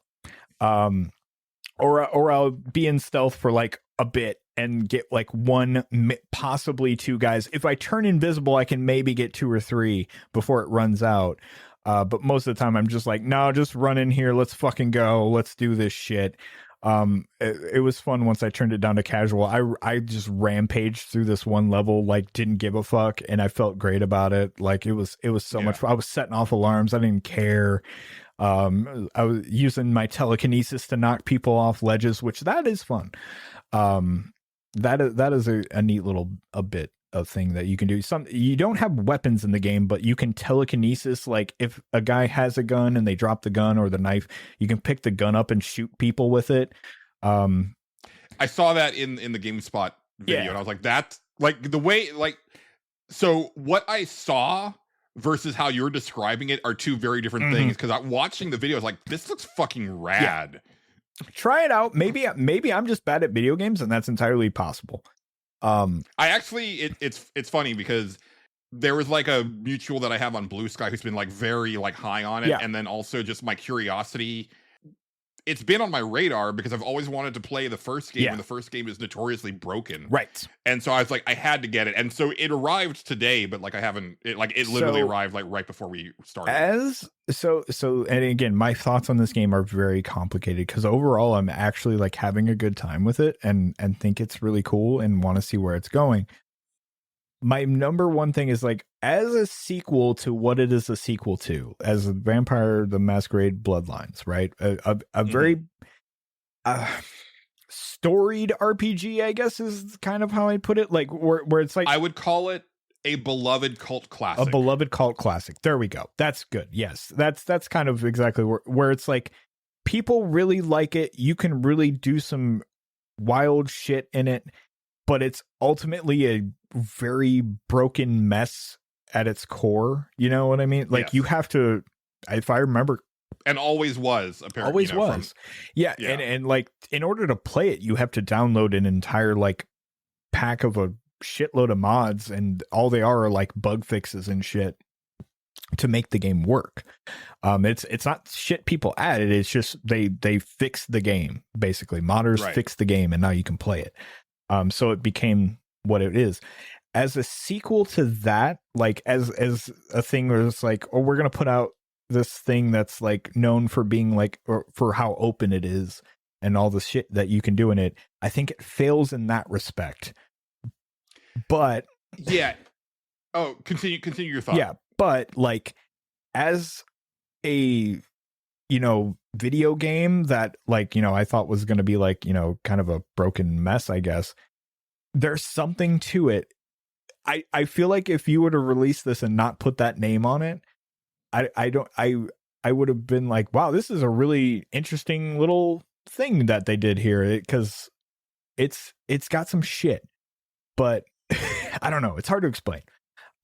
No, yeah, just from what I've seen and also kind of what you're saying, it's kind of the vibe that I get from seeing BioWare go from like very intricate, deep RPGs to extremely streamlined, but that's what people gravitate towards. Yes. And also like the Fallout games, right? So you compare like Fallout 3 to what had come before from different people, and you end up with like this fracture in the fan base where, you know, there's people who love pre Mass Effect BioWare, and there's people who love Fallout 1 and 2, but then there's also a much larger audience that loves Mass Effect 2 and Fallout 3, right? Yes. And this could be a situation where it's like me having no experience with Bloodlines 1. I'm like, this is awesome, right? I love this. And understand, but while also understanding that it stripped out a lot of what made that first game special. Oh, very much so. And it's a fascinating game, especially because of like the development history and stuff. Like there's a lot of things in it where you can tell that like they had like this and I'm not sure which idea they started with. Okay, let me set this up. The main crux of everything you're doing is you wake up, you're an elder vampire, you wake up in this coffin and you're in Seattle, you don't know what the hell's going on, and all of a sudden there's this voice in your head. And the voice in your head is a noir detective, like he's just like straight out of that whole thing, like and he's like guiding you through and like telling you who people are in the city and all this stuff and who and what you're up against and all this shit. He's like the voice in the back of your head. But also every time you go to sleep at night, you take over as him and you play as him. And that shit. Oh, neat. So yes. Little bit of Johnny and V action going on. Kind of, yes. But also it is kind of that, actually, but like the parts where you're playing as him are the coolest shit. Like I'm actually I think they're fucking great, because it becomes this like whodunit detective mystery, but you're a vampire. So you have like so you are walking around and like the crux of the game is like, okay, I could go through every file in this filing cabinet, but what if I just talked to the filing cabinet? So you're having conversations with filing cabinets. You're probing into people's minds. You're pretending that you're like other people to these like suspects and shit. Like, and I'm like, this is actually this is fucking awesome. Actually, I would play an entire game of just this. It's really cool. And like that stuff, that's some Baldur's Gate 3 vibes. It's really it's got some shit. Like a lot of it is on rails, don't get me wrong, because they're kind of like if you go to try to use the wrong power on somebody, he'll be like, no, that's not a good idea, let's not do that. And so it'll kind of guide you to what you need to do for the most part. But at the same time, like every time I'm doing it, I'm just like, this is just kind of fun. I think there's some real potential in just that idea alone. And then there's, you know, then you go back to your main person whose name is Fire, which just cracks me up. You can't make a Phyre, which listen, Julian, that's their name. But most people don't even call them that. Most people call them the Nomad, which they're like apparently like a storied vampire. Like people, you show up places and people are like, oh shit, you're the Nomad. That's fucking crazy. And so that, which is extra, like you would think that in that case they would give you the opportunity to name your character if they're not going to call you by that name. No, they don't do that. You also don't get to like pick that many customization options or anything like that. Like it's kind of bare bones in that aspect. But overall, like I got over that pretty quick. I was just kind of like, yeah, let's see where it goes. And that as it goes, like I'm interested. Like the more the story unravels, I was just like, yeah, no, I want to see what happens. And like there's all these like little knuckleheads that you can go talk to in Seattle, and like one of them's this old lady that runs a coffee shop, but she's also like this alchemist and does all this like fucking weird vampire magic shit, and she's sassy. It's kind of fun. There's a guy who runs a pawn shop and is like assassinating people because it's a whole thing. I don't know, and you can romance them all, and which is funny. And how are you finding like the writing and the dialogue and the like that part? So sometimes, actually, for the most part, it's pretty good. At first, I was a little like miss on the voice acting, but like as it's gone, I've kind of come around to it for the most part. I think certain voice acting and certain characters are really good. There's one character, she's kind of like the I would say the big deal in Seattle. Her name's Lou Graham, and she's like this like straight out of like the 1920s, like you know, kind of mistress sort of. She's like, darling, that kind of lady, and she's really fun every time you talk to her. And then like as you start to get to know her, like she starts doing some weird shit, and like if you call her out on it, she's immediately like, it'll tell you, you know, it does the whole like Mass Effect or thing or Fallout thing where it's like that person noted a telltale type thing where it's like, oh, this person felt this way about like I called her out on. I was like, it was like she's angered that you seen her weakened like that, and I was like, oh, that I didn't expect that. I was trying to help, but okay, that's interesting. There was definitely like a few decisions as the story has gone on. I'm like 2 missions away from the end, so I don't know how it's gonna all turn out. I've heard the ending is like kind of a disappointment overall, but I will reserve judgment for myself when I get there. But like yeah, some of the story arcs have been really good. Like I really like the detective guy that's in your head. I think he's a really fun character. He's like, just like I said, just his whole vibe is really fun. Like he's into like conspiracy theories and all this shit. And so like like every time he shows up, like everybody's like, oh God, what is it this time? Like just instantly. But he's got a cool vibe to him. But yeah, like Lou's pretty fun. Like there's a sassy gay man who's a Nosferatu. So he's, you know, he just like looks hideous, but he's like constantly telling you how ugly you are. It's great. Tully's fun. But like it's constant, like you're also navigating, you know, vampire politics, so you can slip up and say too much, and like you don't want to exhaust the entire dialogue tree sometimes there's shit you don't want to say and shit like that. I like that. It's got some shit, man. Like it really does. Like barring the combat's kind of it's bad. The stealth's kind of bad. There's one aspect of the game that I think is kind of neat. Like I do like the world that they set it in. I think there's actually some real potential, and I think more RPG makers should do this. And they have focused it. It's like almost like a 5x5 neighborhood grid, and that's the entire thing. You know, that's the entire map. So it's kind of, and you and I have remarked previously that, you know, smaller area with like a lot of depth to it, right? Yeah, like, I wish this one. That's one of the great things about Disco Elysium. I wish this one had a little bit more depth, but at the same time, like I've gotten to know like the streets, like and part of one of the mechanics is you can use your vampire vision to see what kind of blood this person has in it, because certain blood will give you certain points towards abilities that you may want to unlock from other people. And sometimes there's little events around the city. So like you'll walk up to a guy who has choleric blood or whatever, and those guys want to fight you. So you'll talk to them. They'll immediately start a fight with you. Then if you know where you're like, okay, I know there's this alley over here, so I'm going to duck down that. And if I go over here and here and here, now I'm alone, and now I'll eat this guy. Stuff right, like 'cause that. you got to keep up the masquerade. Right, you have to keep up the masquerade. That part is a little bit like half-baked, I think. I wish there was like they took that a little bit more serious, but at the same time they also are making a video game and it has to be fun. So I understand that aspect too. Cuz like yeah, you can eat somebody like right in front of a crowd of people, and as long as you can run up on a rooftop there, it's going to be fine. Nobody's going to come after you more than likely. Right. But that's it is what it is.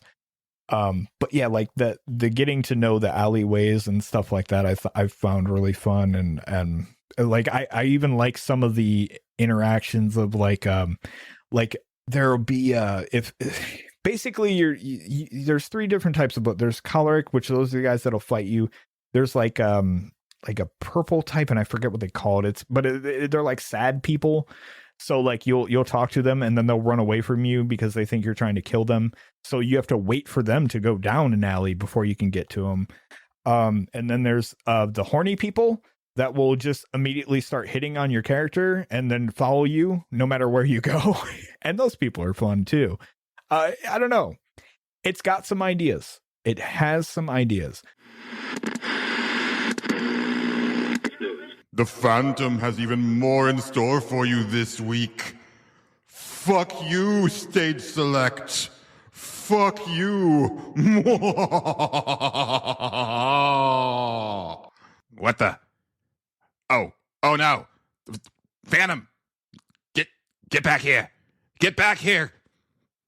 Fuck, I'm so bad at my job. Oh, God damn it. Meanwhile, elsewhere backstage. I'm Spence Sterling. I'm Spence Sterling. Yeah, that's the shit. Oh, hey there, Spence. Glad I got a chance to talk to you. Hey, boss. Shouldn't you be on stage right now? We had another Phantom attack. Morgan's calming the audience down, and Richard's chasing the Phantom down. That cat's really bad at his job. Yeah, you're not wrong. Listen, I wanted to talk about... I know you said not to interrupt the intro, but you gotta admit, it was pretty sweet. No. This isn't about that. No, see, I was thinking about how we could end October with a bang for Big Dumb Quiz. I'm sure you've seen the mist door in the bathroom, right? Can't miss it. Okay, cool. Yeah, well, the god of all creation lives on the other side of that mist door, and I think he'd add a great Halloween feel to the quiz. So what I want you to do is go in there, meet him, and hash out a plan for next week. God of all creation. Yeah, he's really chill, especially these days. He's not on edge at all. I think you guys will get along real nice. All right. You got it, boss. Glad to hear it. Thanks for being such a team player, Spence. Really appreciate it.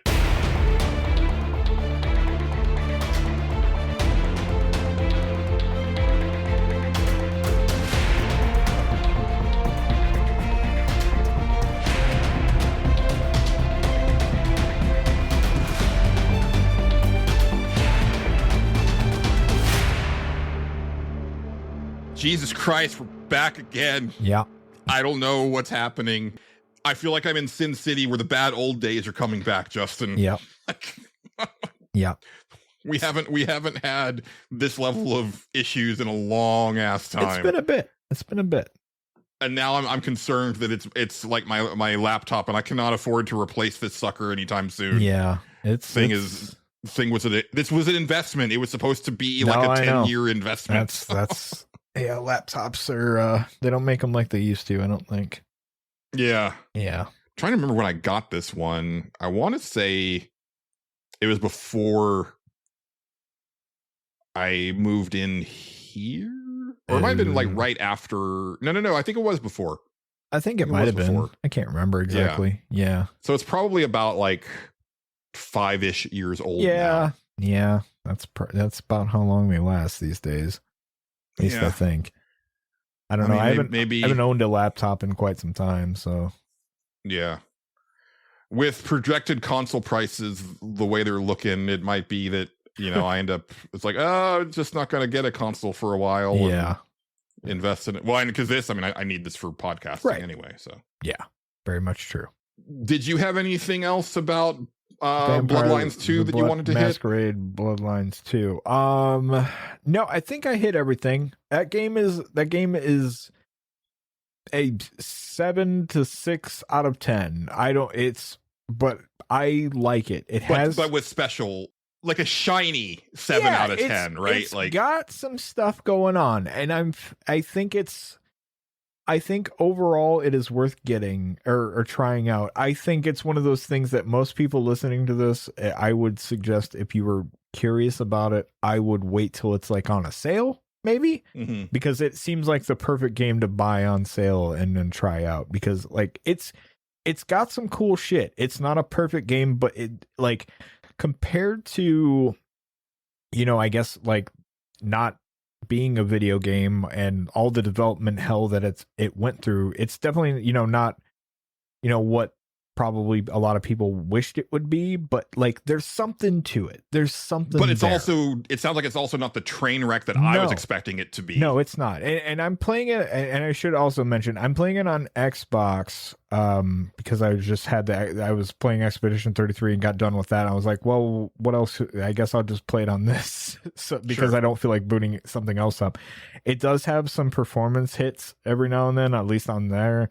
There's like certain spots where like there's one building that every time you exit the building, like the game almost just like freezes for a second and then you exit the building. It's kind of awkward. Like there's definitely some frame drops here and there. There's like a lot of stuttering stuff that happens, but like it's never been like that big of a thing in that game.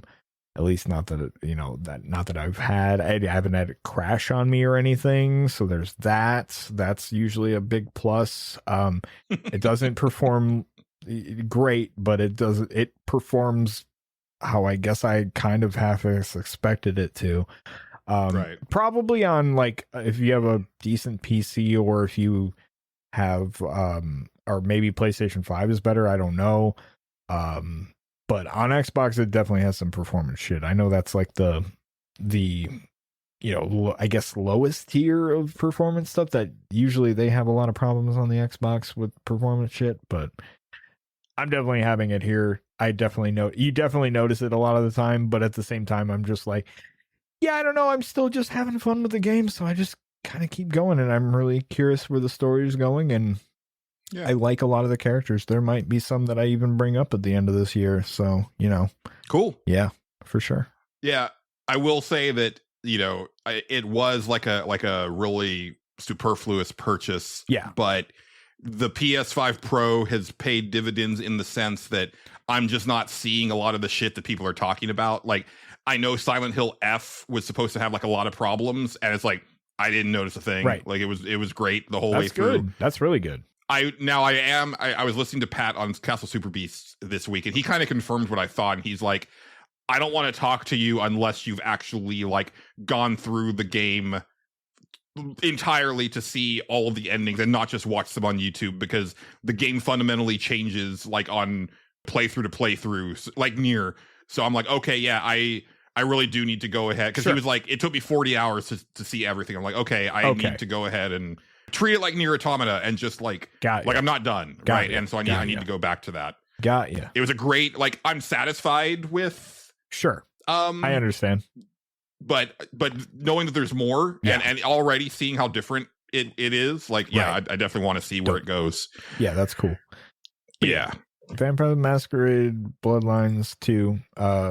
It's worth your time, especially if you find it on sale down the line. It's got some shit. The vampire detective stuff alone is really fun to me. I really like that shit. That sounds like they ended up making something that probably the game should have been. It's like they had this idea like, well, this part of the game isn't very good. What could we do to like set it apart? Like, we don't have enough spots where you're just like using like social vampire skills. Like we didn't really, how do we put that in here? And then they put this in there, and and that's the funnest part, the most interesting parts of the game, like, in my opinion. Yeah. It sounds like that's what you know, what I would want to see like carry forward. It's like let's just play as him. I would love just you are a vampire detective, go solve this case game. I would love, and you can throw some that. combat in there for sure, but if you wanted, I don't even need it. Like, I think it'd be so much fun to just show up on crime scenes and be like, and like talk to the corpse that's there, because that's also a thing you can do, and that's sort of fun, because you're like, how did you die? And they're like, I don't fucking know, man. Like, some of that shit's really fun. It's got some stuff. It's got some ideas. Yeah, for nice. Sure. Yeah, I'm actually excited to crack into that now. Where, you know, I mean, it was definitely like a morbid curiosity type thing. Yeah, but and who knows? Maybe again, like in a year where Hell Is Us is like near the top of my list, you know, I got to figure out where it's going to be. A game that is probably a 7 out of 10 for most people, right? Like, I really love sinking into one of those, like, oh no, there's really cool shit here if you can get around like the rough edges. Sure. And I'm fine with getting around rough edges. Yeah. That's kind of how I feel about it. The more, like, every time Kim asks me about it, when she's like, so you like this game? And I'm like, it's not a good game, but like, it's got some stuff. Like, I always say that too. I'm just like, but there's something about it that I kind of am digging. It's weird. Yeah. Well, speaking of rough edges. Okay. Xbox. What about it? Justin? What happened? Well, I mean, it's just, you know, Xbox in general, like, continues to just like be shitting the bed. Oh yeah. But well, they'll do that. We've both spoken off mic that we will be getting rid of Game Pass after the year, but there's too much stuff that we are interested in playing between now and the end of the year that it would be more expensive to buy them outright than just play them on Game Pass. Yeah, but in the future, I'm kind of like, I'll probably just be moving on along from here. It's just not worth it. Like, I did the math, and it's like, I can either pay $30 a month and maybe, because like this year I haven't really like spent as much time as I have in the past few years, like finding really fun games to dive into. Either. And so really, like, it would have been cheaper for me to just buy the Xbox games that I was interested in. Right. So that's what I'll be doing moving forward. Me too. This week was interesting because like 2 of the big Xbox exclusives dropped in the same week. Very true. Well, one is big, one is much smaller. The first one was Keeper.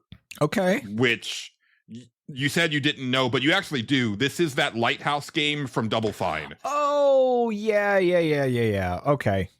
Right. Yeah. Where it's this like lighthouse that kind of just like grows legs and starts walking, and there's this like weird bird that perches on it. Right.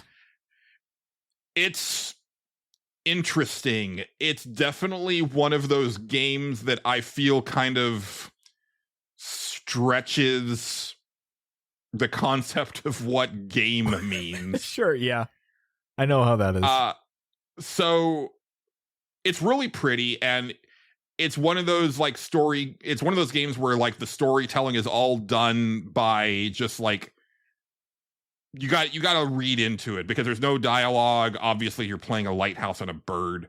So far there's no like enemies or other real, I mean there's creatures, but they're not like, they're just like flora and fauna. It's not, you don't get a sense of that, but it seems like it's a post-apocalyptic type thing, because when the game starts, like you're walking over like the ruins of like human civilization, but it gives way to like this very surreal, very painterly, otherworldly type of, like, it doesn't look like Earth anymore at all. But I'm pretty sure it's supposed to be Earth. I don't know. Who knows? Who can say? But it's pretty much, you walk around as this lighthouse and you can aim your light. It's a rare game where I can't invert the controls because since the lighthouse doesn't have a head, right, my brain, it doesn't work that way. Because the reason that I invert my stick is because I feel that I am tilting the character's head back to look up, but this is just a lighthouse with a light, and so it doesn't make any sense for me to press down to move the light up. So that's how that's working for me.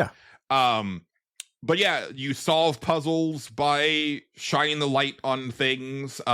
Sometimes you can activate the bird to go move things out of the way for you or peck at things. It's light puzzle solving, and it's really a lot of just like kind of walking forward, which is, you know, where I love walking forward. You know, people use the term like walking simulator as a derogatory term for like really story-based games that are just, you know, light on gameplay. Yeah. This is more what I think of with a walking simulator, where it's like that you're literally just walking for the most part. Yeah. Yeah. I played it for about 2 hours because like it was oddly compelling in a strange way, where it it was like I kept rolling into the next thing, and there wasn't like it's one of those games where there's not really like a really good defining like, okay, this is a place to stop. Right. And then when I went I quit out to the main menu and I looked at like, because then it was like, oh, it's got a chapter select. And when I looked at the chapter select, I'm like, oh, I'm like almost halfway through this game already. Yeah. So yeah. I may as well just go ahead and finish it at some point. Probably. Because like, and I did see someone on Blue Sky like remarking that like it's like an amazing experience when you get all the way through. And I'm like, kind of doubt that, but hey, you never know. It's not going to take that long for me to see it. So sure. Yeah. Might as well. Not a high recommend for me, but I love the fact that Double Fine is still allowed to do this, because it does harken back to me to those days when they did like their internal game jam, which is how we got Costume Quest 1 and 2, Headlander, Iron Brigade, like all of those games came out of that game jam, where it was just like like little teams within Double Fine breaking off and like just throwing shit at the wall, and then the stuff that they liked the most they turned into actual games, and it's more of that, please, right? Yeah, like that's cool. Yeah. More large studios should do that. I know Double Fine themselves are not a large studio, but now they're owned by one of the largest companies in the world. Yeah, they so sure are. I'm glad that they're getting the latitude to still do this, although it very well could have been something that they already had in the works before the acquisition. It's Who hard knows? to say. Yeah. Yeah. If you have Game Pass, like, worth checking out. I don't know, because I want to say like the retail price is like $30, which I don't know if I want to. If that seems steep for hold that. on, I want to see real quick. Yeah, it's $30 retail, so that's a bit steep for me for what the game has offered so far. Yeah, that seems a little much. Maybe I'll feel differently by the end of it. You but never know. Never know. Yeah. And then the other thing, which I had no idea was coming so soon. Yeah. And it's at a bad time because Outer Worlds is coming out next week. Yeah. And that's going to be a thing that I want to really focus on. Right. Me too. But Ninja Gaiden 4 came out this week. Yes, it did. Which is, you know, it's Platinum doing the heavy lifting on the Team Ninja property. Like, I know Team Ninja's involved, but it's mostly Platinum's project. Yeah. This was another one I turned on when I went to bed and watched a little bit of. And I haven't played it. Yeah, I haven't played it at all. But my one remark when I woke up in the morning was like, Jesus Christ, I can't tell what the fuck's even happening. That was my exact quote. And then I was like, I don't know if I need to play that. But it's super fast paced. Yeah. But I am happy to say that it is the good Platinum. Okay, good. And not only is it the good Platinum, it's like the Metal Gear Rising Revengeance Platinum. Mm-hmm. Like, I've only played it for a couple hours so far, but that's the vibe. Like, it feels really good. It's very fast. It fixes some of the issues that I've had with like the Team Ninja Gaiden games. That was a weird sentence. Yeah, but no, I get it. I never liked the camera, and I will say that like they're still like enemies are still attacking from off screen, but they give you like a nice indicator to let you know when attacks are incoming. Sure. And your block and dodge is generous, so it's pretty. You start to learn how to control the battlefield pretty well, and like one of the first moves I unlocked is like this gap closer. Okay, you like jump in the air and press forward and Y. And you lunge at an enemy, which, because that was my big thing, is like, these guys with guns are a problem, but they're not a problem now. And then I upgraded it to where I can keep pressing the Y button Right. to like do up to 3 attacks. And it also has a potential to just like crit and do a decapitation. Okay. Yeah. So there's a lot going on. It is pretty challenging, but it doesn't feel insurmountable the way that I felt those older Ninja Gaiden games did. And look, the Izuna drop is just objectively like a fun move to Always do. Cool. Yeah. Yeah. And it really it forces you to think about your button presses, and I like that because I have a bad tendency with action games like this to mash. Yeah. And I'll kind of overlook like the actual combo strings and stuff like that.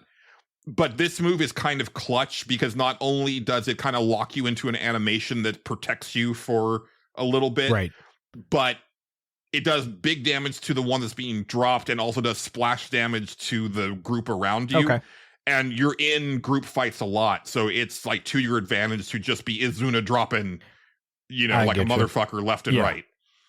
The story is whatever. Yeah, that's like what it seemed that's never like. been this series' strong point. I will say that I'm enjoying some of the writing, like just like the English writing and like voice acting. Sure. It's had a decent amount of humor to it, while with the main character being very, very edgy, ninja boy. Right, yeah. I still really don't like the over-designed look of Team Ninja's ninja characters. Like ever since like Dead or Alive came out and they redesigned Ryu, I've just never been a fan. And even the new guy, I'm like, man, I like a simple ninja. Like I really like the design of the character in Ninja Gaiden Ragebound, where it's just like I'm wearing basically the same costume as the old NES game, but I let my hair out, and I was like, perfect. That's good. Yeah. No notes, right? Right. Joe Musashi in Shinobi Art of Vengeance this year. Right. 10 out of 10 ninja design.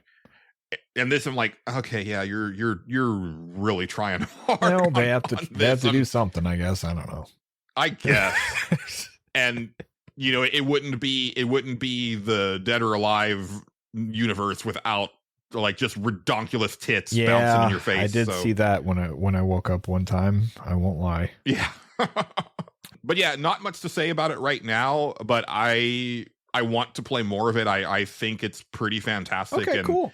I wasn't sure, like my dislike of those older Ninja Gaiden games and Platinum for me being like a 70-30 with the 70% being crap to me was like a hard sell because I loved Bayonetta 1, I loved Vanquish, and I loved Metal Gear Rising, and kind of everything else I'm like pretty lukewarm to worse on. Yeah. So yeah. I mean, I know the Transformers game is pretty good. That's oddly one of the only physical Xbox One games that I own. And it's kind of funny because that's also like a delisted game now. Oh, wow. So that's like one of those weird things that could actually be worth some money, but also it's like I actually need to play it more than just like the intro someday. I know it's like supposed to be pretty fantastic. Oh, there you go. That's it for my video games. Okay. I wanted to do Judge My Mix this week, but it's been a crazy recording night and it's getting long in the tooth. It is getting late. Yes. So let's thank our patrons and then let's talk some movies and get out of here while we still can. Sounds like a plan to me. All righty. All right. As always, we appreciate all of our lovely patrons, but every week we like to thank the executive producer tier. And this week we have Dr. Delicious. We have Philip P.K. Becker. We have Casey Curran. We have X-Rian. Oh, I skipped one. We have Blaine Faya. We have... Sorry, You're fine. That's fine. We have Xavier Krager. We have Stephen Lobo. We have David Portnov. We have Bookie. We have Matt Jorgensen. We have Dennis Robertson. We have Raymond Crum. Oh, and how did I miss this one too? Okay, we have Bill Tucker of A Gamer Looks at 40. Man, it's been a night. Well, you did have some weird issues where the thing got all weird on you. You took a screenshot to prove it to me. It was the whole thing. Yeah. Yeah. Julian's computer's doing some wild shit. We have Eric Peacock of the Soundtracker podcast. We have Big Baker. We have Game Johnson of Retrofits. We have 60, whose entropic liability precludes amassing energy. Yep. Yeah. I just want to say, I forgot to bold the last part. But yeah, I figured, but I figured it out. Yeah. The secret message in there, help me. I don't know what to do about that. If you call the police department and order a pizza, I've heard that helps. We have Addy XD. Addy, help them. Last but not least, we have Dr. Delicious again. Yes. Because I missed him last week. So. Oh, excellent. Oh, so he gets to read. Oh, good. Yeah. So we're caught up. Hopefully I didn't miss anybody else. If I did, I apologize. Let me know and I'll make good. And you'll get on the next one twice. Yes. Yeah. So last weekend, I got to hang out with friend of the show, John Gholson, in the movie theater all day, which was a lot of fun. Sounds good. Yeah. So first we checked out Good Boy, which is a movie that I only knew the title of. I had not seen a trailer or anything of it. Yeah, I read about it and I've been curious about it because it sounds like exactly the type of movie Kim will really get into. Right. So yeah. Yeah, and it's a horror movie from the dog's perspective, which I find very interesting. Like, all of the shots are pretty much from the dog's, like, line of sight to the point that you don't really see the humans because the dog is at dog level and the humans are standing and talking. So it's rare that you get a hint of who they are because that's not the dog's perspective. And it's the owner, his dog is like, cliche, it's his best friend, right? Like the dog goes everywhere with him. He is ill and he decides to go move into his grandfather's place in the woods to just kind of get away from all of the medical shit and just kind of like, I don't know, be on his own. Sure. And things are instantly wrong, like the instant they move in, but only the dog is perceiving it. Right. Like the dog is the one seeing all the weird shit. Yeah. And it, to the dog's credit, very good boy. Surprisingly quiet dog.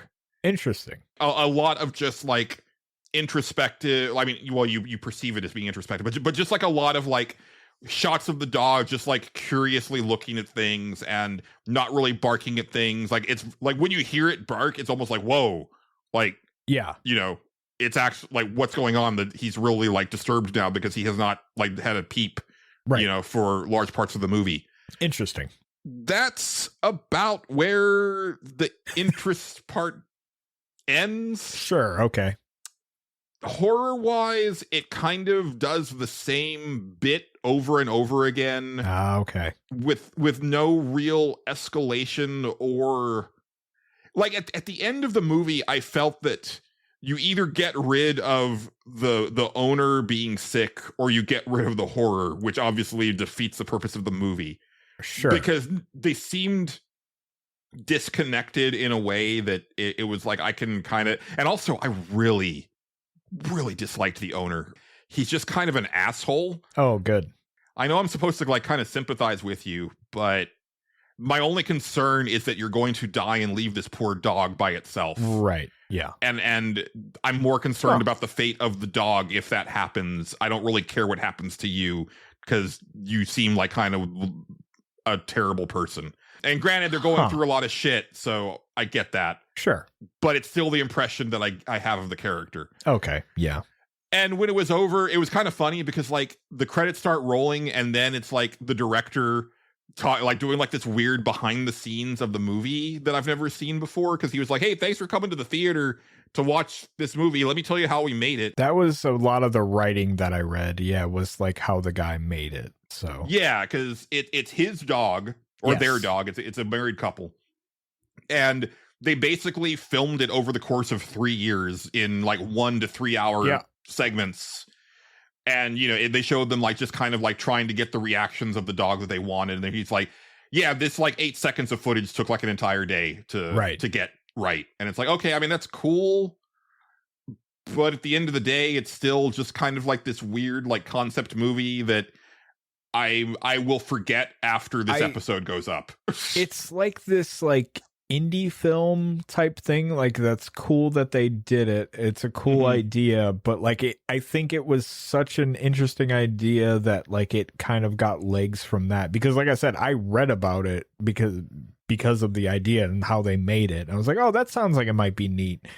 Yeah. So yeah, it's the movie version of those indie games where it's like we have this one interesting mechanic, right?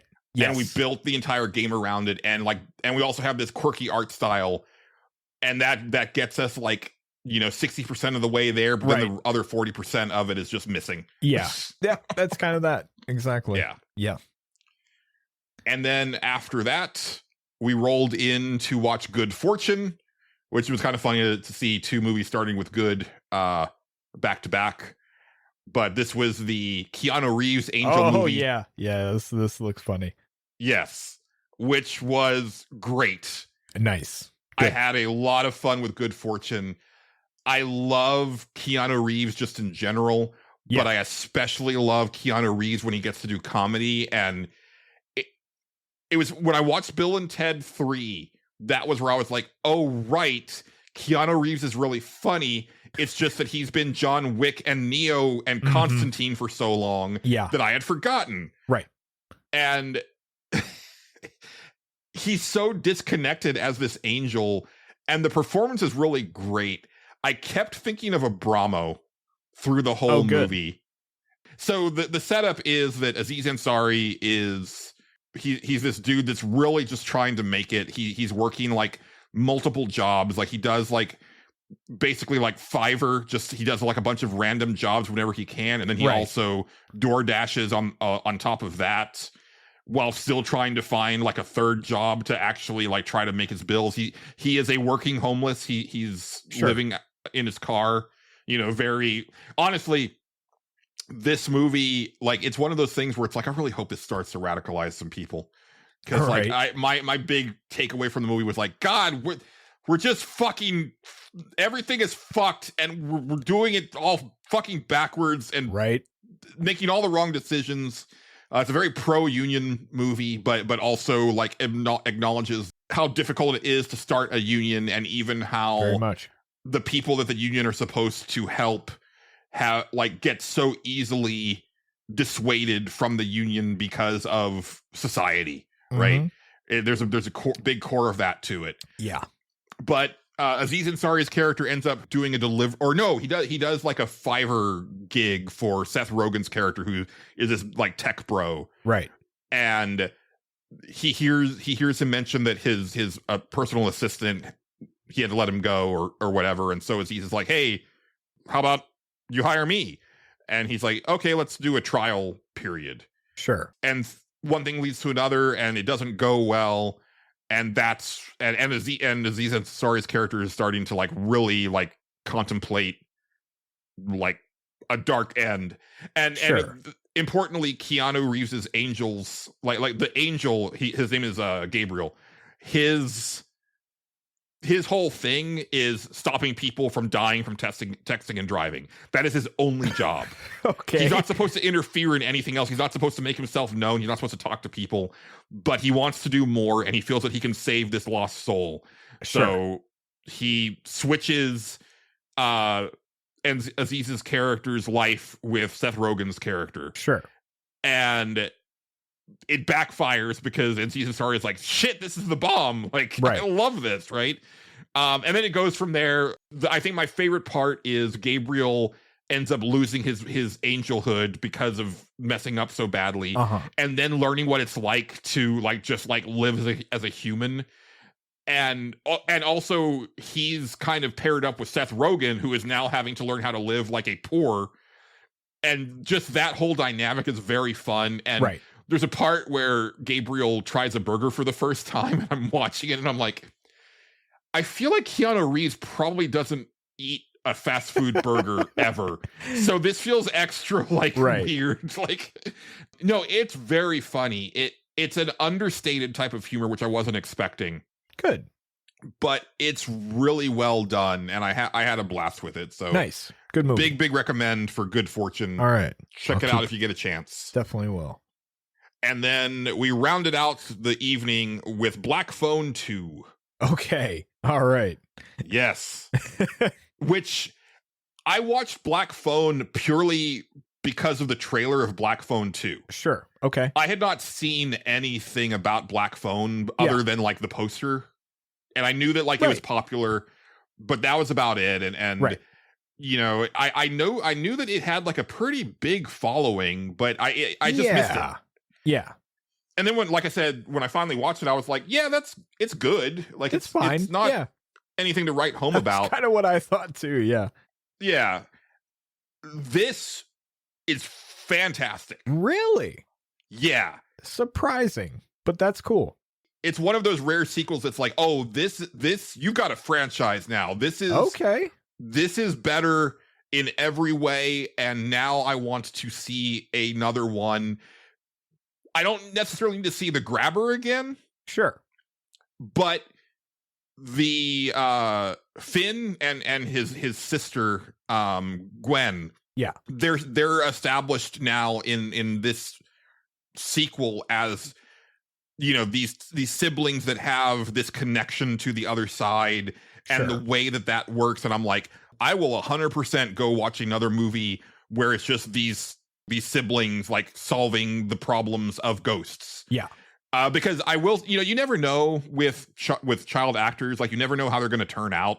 Right. Like you don't know, like, oh, is puberty going to like really mess them up, or like, do they actually have the chops? Like I'm pretty indifferent towards most child actors, but then every once in a while you'll see one where it's like, oh no, you're like a capital A actor, right? Like I remember seeing the audition tapes for the kids from Stranger Things, and you know, it's like Finn Wolfhard, yeah, he's fine. You know, the other boys are fine, and then you see Millie Bobby Brown's audition tape, and it's like, God damn, right? You're just running circles around these other kids, right? Right. Yeah. It's kind of that here where both of them, Finn and Gwen, the actors are like phenomenal, and I was like, okay, no, and even him, I was like, oh, I want you in like, I don't know who I want you to play, but you need to play a young superhero soon.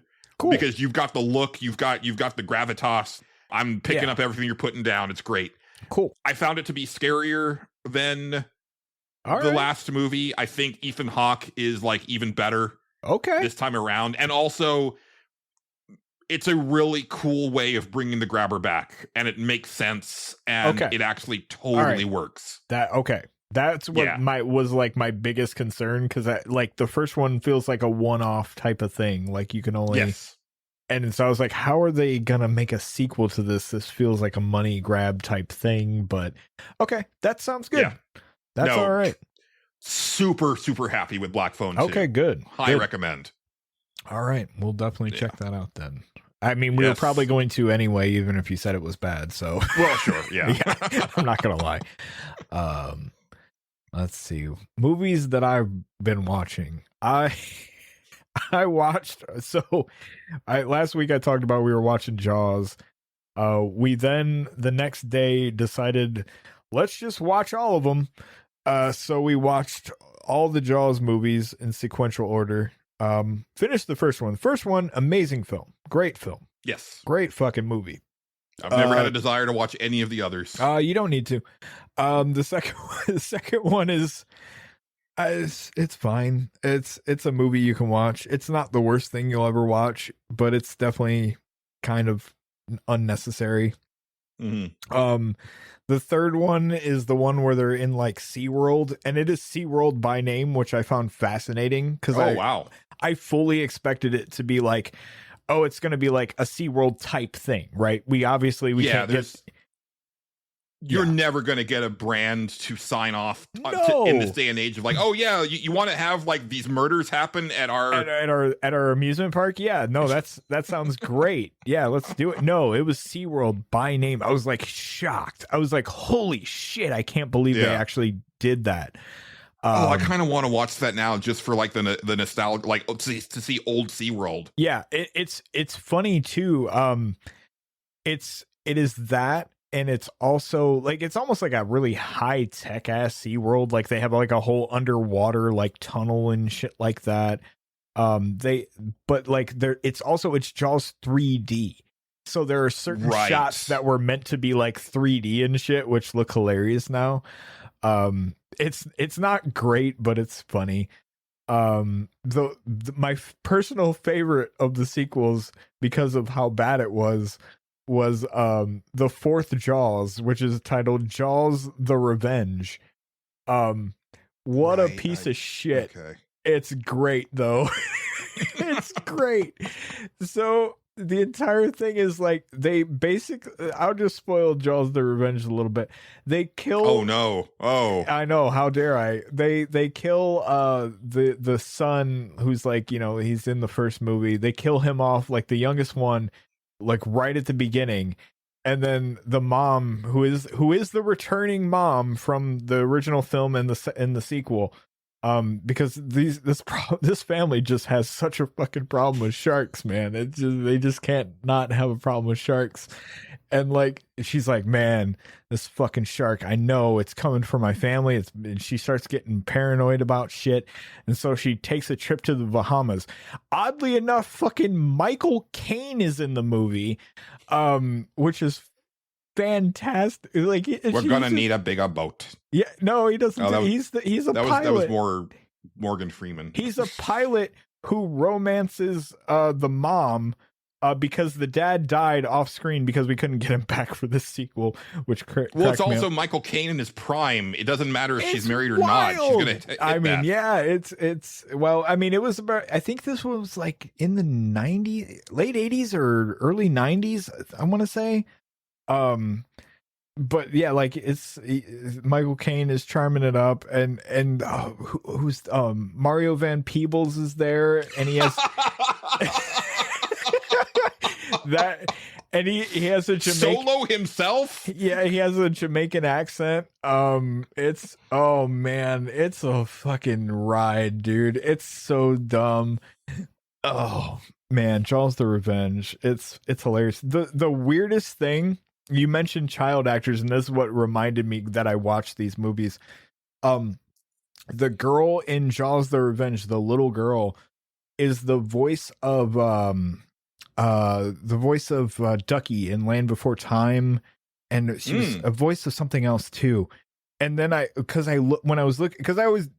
say, I always bring up the cast every time I watch one of these old movies. Like sometimes I'm like, oh, they're in this movie and they're like this bit role here. That's kind of interesting. Sometimes I find stuff like that, right? Or I just don't recognize every actor. This one I like immediately noticed that there was only a picture of a little girl on there, and I was like, that's kind of weird. Let me look into that. And like then there was this like whole dark backstory of like after the filming of that, like she was part of this, like she died. Very tragic story of like her, like it was like a murder suicide thing. I was like, holy fuck. No, that happened to the voice of Ducky. Oh, that's sad. I'm sorry, Justin, real quick. Yeah. Because this probably is picking up on Mike, and I just need to let people understand. I recently built a new desk for my office, as I said. Uh-huh. And it's got like, kind of open shelving. It doesn't have like, cabinets. Sure. And in the corner of the L-shaped desk is one of those where I put like a bunch of like documentation for different things that I own, because I don't know where else to put them. Yeah, why not? Yeah, we all have that. It's just off in the counter, but it's just like a bunch of like plastic bags with manuals. Yeah. And this motherfucker right here decides that's where I want to sit. Well, that's where he wants to sit, Julian. If he fits, he sits. So, just you can tell it's not stable. I can tell you're uncomfortable. I don't know why you insist upon yourself. He's having a good time, Julian. He's having a great time. Just real quick, now you must watch The Meg, starring Jason Statham. I think there is a Meg versus Jaws movie as well. I don't think that's officially sanctioned, but apparently it is. I like how it's how they have Jaws versus movies, but they do? Yeah, it's weird. If you look on Amazon Prime, they're around. But Jaws is like an actual franchise. Like, yeah, you he's can't a just do different that. shark. They kill him in every single one. He dies, like the shark in Jaws dies at the end of it is every single one. Spoilers. That's what happens. Like, I don't know how, it's like he's not like he's coming back. It's weird. No, I just don't understand how they're getting away with using the name Jaws. I don't know either, but they are. I'm guessing if you put a versus behind it, I don't know. It's strange. Right. Anyway, after that, we've been on a big franchise roll here. So we started watching the Friday the 13th movies in order. We've only watched 2 of them so far. We've watched the original and the second one. I watched the original, I think it was last year. Yeah. For the first time, and I don't understand how that movie got a sequel. I don't either. They aren't good. They're not very good. The only thing but also there's just nothing to me. There's nothing like in the original Friday the 13th that really like. There's no hook to like because Jason's not in it. He's not in it. No, that's the thing. Yeah, I was, understand if you have the guy with the hockey mask in the first movie, it's like, okay, there's something. Julian, they don't even have a guy in a hockey mask in the second movie. That's the crazy part. Okay. Jason's in it. Don't get me wrong. He's the main killer in it. Don't misunderstand, but he's just wearing like a bag over his head, and that's it. That's all he is. It's when I watched the first one, I'm sitting there going, I'm like, they're doing all the kills in first person, and I'm like, okay, so they're all Jason, right? And then it's sort of like once the reveal happens at the end that it's not Jason doing the murders, I'm like, oh, so he's not even in this one? What the fuck? Like, that's fascinating. I mean, you get that, like, is it post-credit stinger of him coming out of the water? It's not post-credits. It's after all the killings happen. She like the police show up on the lake and they like, and she like wakes up on a boat because for some reason after all these killings happen, her fucking natural instinct is to just row a fucking canoe into the middle of the lake, which I don't understand. No, that's exactly what you do. Apparently that's what you do. After you survive like a mass killing, you want to just kind of be alone on a lake. I was fucking beside myself. I'm sitting there like, what? Why would you do that? That doesn't make any sense, ma'am. But that's what she did, and then then Jason comes up out of the water, and they're like, oh man, that's crazy. See, that's where the hook is though, is because he does that, and then they go back to the hospital, and then she was like, well, where's the Jason pulled me under the water, but they're like, man, there was nobody there. We don't know what you're talking about. You're a crazy person. And it's like, well, then he's still there. He's still in the water, and that's how we get a sequel, because the sequel starts out with that conversation that Jason's still out there in the water, waiting to murder somebody apparently. Then the sequel happens. And Jason is there, but he doesn't have the hockey mask yet. I don't know how he gets the hockey mask. I'm intrigued. I got to find out. Yeah. So we watched 2 of those, and then we kind of went, let's switch franchises. It was fascinating in the first Friday the 13th that Kevin Bacon was in that movie. I completely forgot he was there. Yeah. That was interesting. That is one of the... And so then we switched franchises. Then we started watching Nightmare on Elm Street as a franchise. So then you got to see young Johnny Depp, who I didn't even recognize until I looked at the cast. I was like, holy shit, Johnny Depp's in this movie. He's right there. Oh my God. Oh, he was such a baby face. Oh my God, he was. Yeah. That franchise is fucking weird too.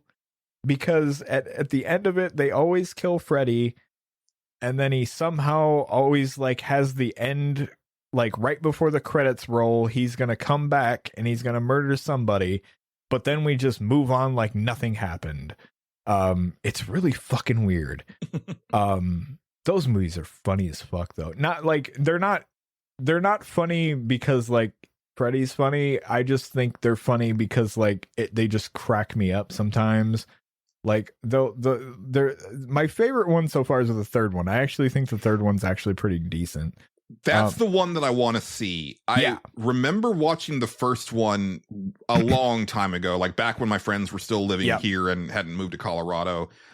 And I remember thinking it was okay. It's okay. Yeah. But I really wanted to see 3 because I know that's the one where they do like the cool, like, oh, we understand that we're in a dream and we can do shit. Yes, and the I Dream think that's Warriors. fascinating. Yes, they play off like it's like they start off and she makes a paper mache house and it's the Freddy house. It's funny because the first one sets up the whole thing of like, okay, Freddy is taking revenge on these people that burned him by killing off their children because that's what he does. He kills children. What are you gonna do? What's to be done? So you know we survived that. Then we move on to the second one, and the second one is like the most useless fucking sequel ever because like he comes back and he's like his whole thing is like, I'm back and nobody from the original is here, so I'm here to take over this new kid's body. I'm just going to become him, or he's going to become me, and I'm going to murder through that. And it doesn't really work out, spoilers. And then it's like they just completely drop it. They're just like, don't worry about the sequel, it sucked. Let's move on to the third one. The third one's like in the actual what should have been the sequel, because the girl from the original shows up and she's like a psychiatrist now or something, and there's all these kids in there in a hospital. They're all having the dreams, and then they kind of realize that they can do stuff in the dreams and stuff like that. It's not a great movie, don't get me wrong, but it's like way better than the other ones were, and that's when you like all the like the interesting special effects start to happen and all that shit. Like they start getting really creative with like the ways to kill the kids and all this shit. The one that cracked me up though, that I was fucking dying because okay, so this girl's watching TV and she falls asleep, and in the dream Freddy comes on the TV, and then the TV grows arms and grabs her and shoves her into the TV. And like and then after that, it cuts to the doctors being like, all these kids keep committing suicide. I was like, yes, she just threw herself into the TV. No big deal. Like, that's how you do it. Like, like the first couple, okay, but that one, come on, really? Oh man, what a dumb franchise. I think we're up to 4 now. We just watched the 4th one today, which actually continues on the people that can do stuff in dreams bit. But in every single one of them, like Freddy comes back and like murders like a bunch of people that were in the first movies or some shit, and it's wild. It's so stupid. What a dumb franchise, but it's entertaining. I'm very sports entertained. My favorite bit that had Kim cracking the fuck up was a nun shows up in the third movie, and for some reason I just decided to announce there's a nun, just like that, and she just lost it. She was just like, why did you say it like that? I was like, well, there's clearly a nun. That's a nun. And she's like, yeah, but why did you say it like that? And so that every time the nun came back, I was like, there's a nun. And then at some point the nun disappeared, and I was like, there's not a nun anymore. It's gone. Nun is gone. And we found the episode title. Thank you, Justin. There's a nun.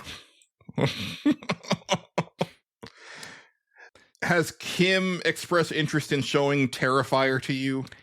No, but I'm kind of on board for that. Maybe that might be pretty okay. Would you do your co-host a solid and save that one for me? Sure, I can do that. Okay. They haven't said anything. I will. If I mention it, she'll want to watch it. So I don't want to mention it. I'll if sure. If it comes up naturally, I'll try. It might be under her radar. Oh, she's watched them. She likes those movies. Oh, okay. Yeah. Well, hopefully she doesn't bring it up. No, right now we're on the like old franchises and just like because right now our build up is like, we're going to watch all these movies, all the Friday the 13th and all the Nightmare on Elm Streets. And then we're going to get to Freddy versus Jason and we're going to be into it. Right. And I'm like, I don't think that, and the more I watch them, I don't think that's actually going to happen really, but it might be comical to have that kind of build up at this point.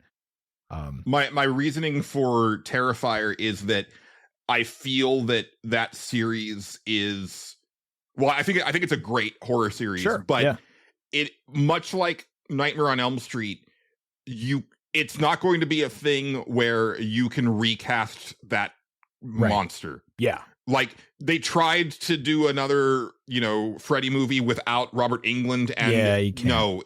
that Freddy Krueger is Robert Englund. It very much and Robert Englund is Freddy Krueger. I couldn't imagine trying to recast that. That would not work at all. Yeah. Jason, and Art the Clown has been recast because there was a different actor that played him in the little short film that came out before the first Terrifier. Okay, sure. But Terrifier 1, 2, 3, and then hopefully they make a fourth one because I'm here for Terriforer. Yeah. You need that actor playing Art the Clown. Sure. Like, those movies revolve around how great he is without saying a fucking word. Yeah. Freddy is very vocal, but I couldn't imagine anybody. My favorite thing about watching those movies is seeing it's funny, from 3 to 4, Patricia Arquette's in the third one. I'm trying to think of who else. There was another one that was kind of maybe not. But then they roll over into the third movie and 2 of the actors are the same from the third movie, but not Patricia Arquette. And it takes who are they going to get back? I don't know. That stuff's fun. But the other thing is the practical effects that they use are fucking awesome. It's really fun to be man, I can't believe they pulled that off at that time period. Sometimes it's kind of laughable, but and not even practical effects wise, there's sometimes where they kind of punch above their weight class. There's a scene where Freddy comes back and he's a skeleton, but it's the Conan the Barbarian skeleton fighting, and I'm just this is funny, this is just hilarious right here. Mm-hmm. This totally doesn't fit this part at all, but whatever. But there was one in the one we just watched where it was the end scene and Freddy's melting into this fucking post or some shit. I was just this is fucking crazy how they did this. Yeah. It's really cool. That stuff is worth the price of admission, really. So yeah. Interesting stuff. Those movies, I was always scared to watch them as a kid. I think I definitely have watched one of the Nightmare on Elm Streets, and I definitely have not watched the Friday the 13th that I watched as a kid, because I keep waiting for the sleeping bag kill to happen, because that was always pretty cool. It's the one good Friday the 13th kill that I remember. But yeah. Yeah, I didn't touch either of those franchises with a 10-foot pole because I was just, obviously I wouldn't have been allowed to watch them, right. But also, I, being the little religious boy that I was, no interest. But having said that, I really wish that Freddy versus Jason versus Ash existed. Sure, yeah. Because they were trying to get that off the ground, and it just never happened. And man, I wish it had, though. Yeah, that'd be interesting. That'd be interesting for sure. They're all too old now, but a little bit. Yeah. Oh, I don't know. You could probably still do it. You probably could. You could probably still do it. Yeah. That's movies, though. Yeah. I think that's a podcast, Justin. That sounds like a podcast, Julian. Like I said, there's other stuff that we wanted to hit, but boy, this there was already going to be a lot of editing even before all of the technical difficulties, and that exponentially adds the editing onto what I was already planning for this one. So yeah. I think we'll go ahead and call it there. Sounds good. And so I planned on Judge My Mix this week. We'll do that next week. Just as a PSA, there is a new Judge My Mix channel in our Discord. So if you, as a listener, want to submit your mixes, you can do it there so that we kind of keep comments, questions, and concerns a little tidier. There you go. I do have a mix of my own for next week, but Okay. probably when it comes back after that, it will kind of focus it more on listeners. Sure. I might throw one of mine in here or there, but Right. we've actually got like a few that have backed up now, so I'd like There you to go. work through those. So yeah, just feel free to add those in there. Thanks as always to the wonderful Megan McDuffie for our theme song and interstitial tracks.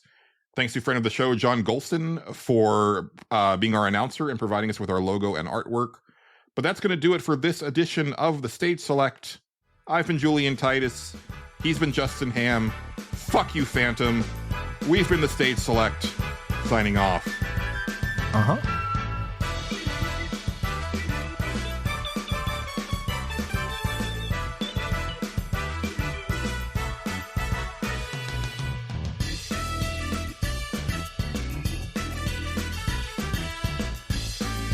The Stage Select is copyrighted and owned by Space Monkey Mafia Productions, specializing in independent podcasting. Please consider sharing the show with your friends and support us by joining our Patreon or donating to our coffee.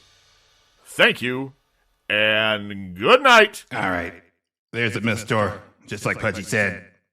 I guess, it was really weird. I guess I just walk right through. Oh, man, that's fucking cold, man.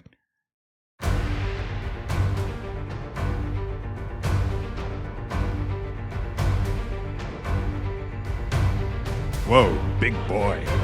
Yeah, hey, I'm supposed to,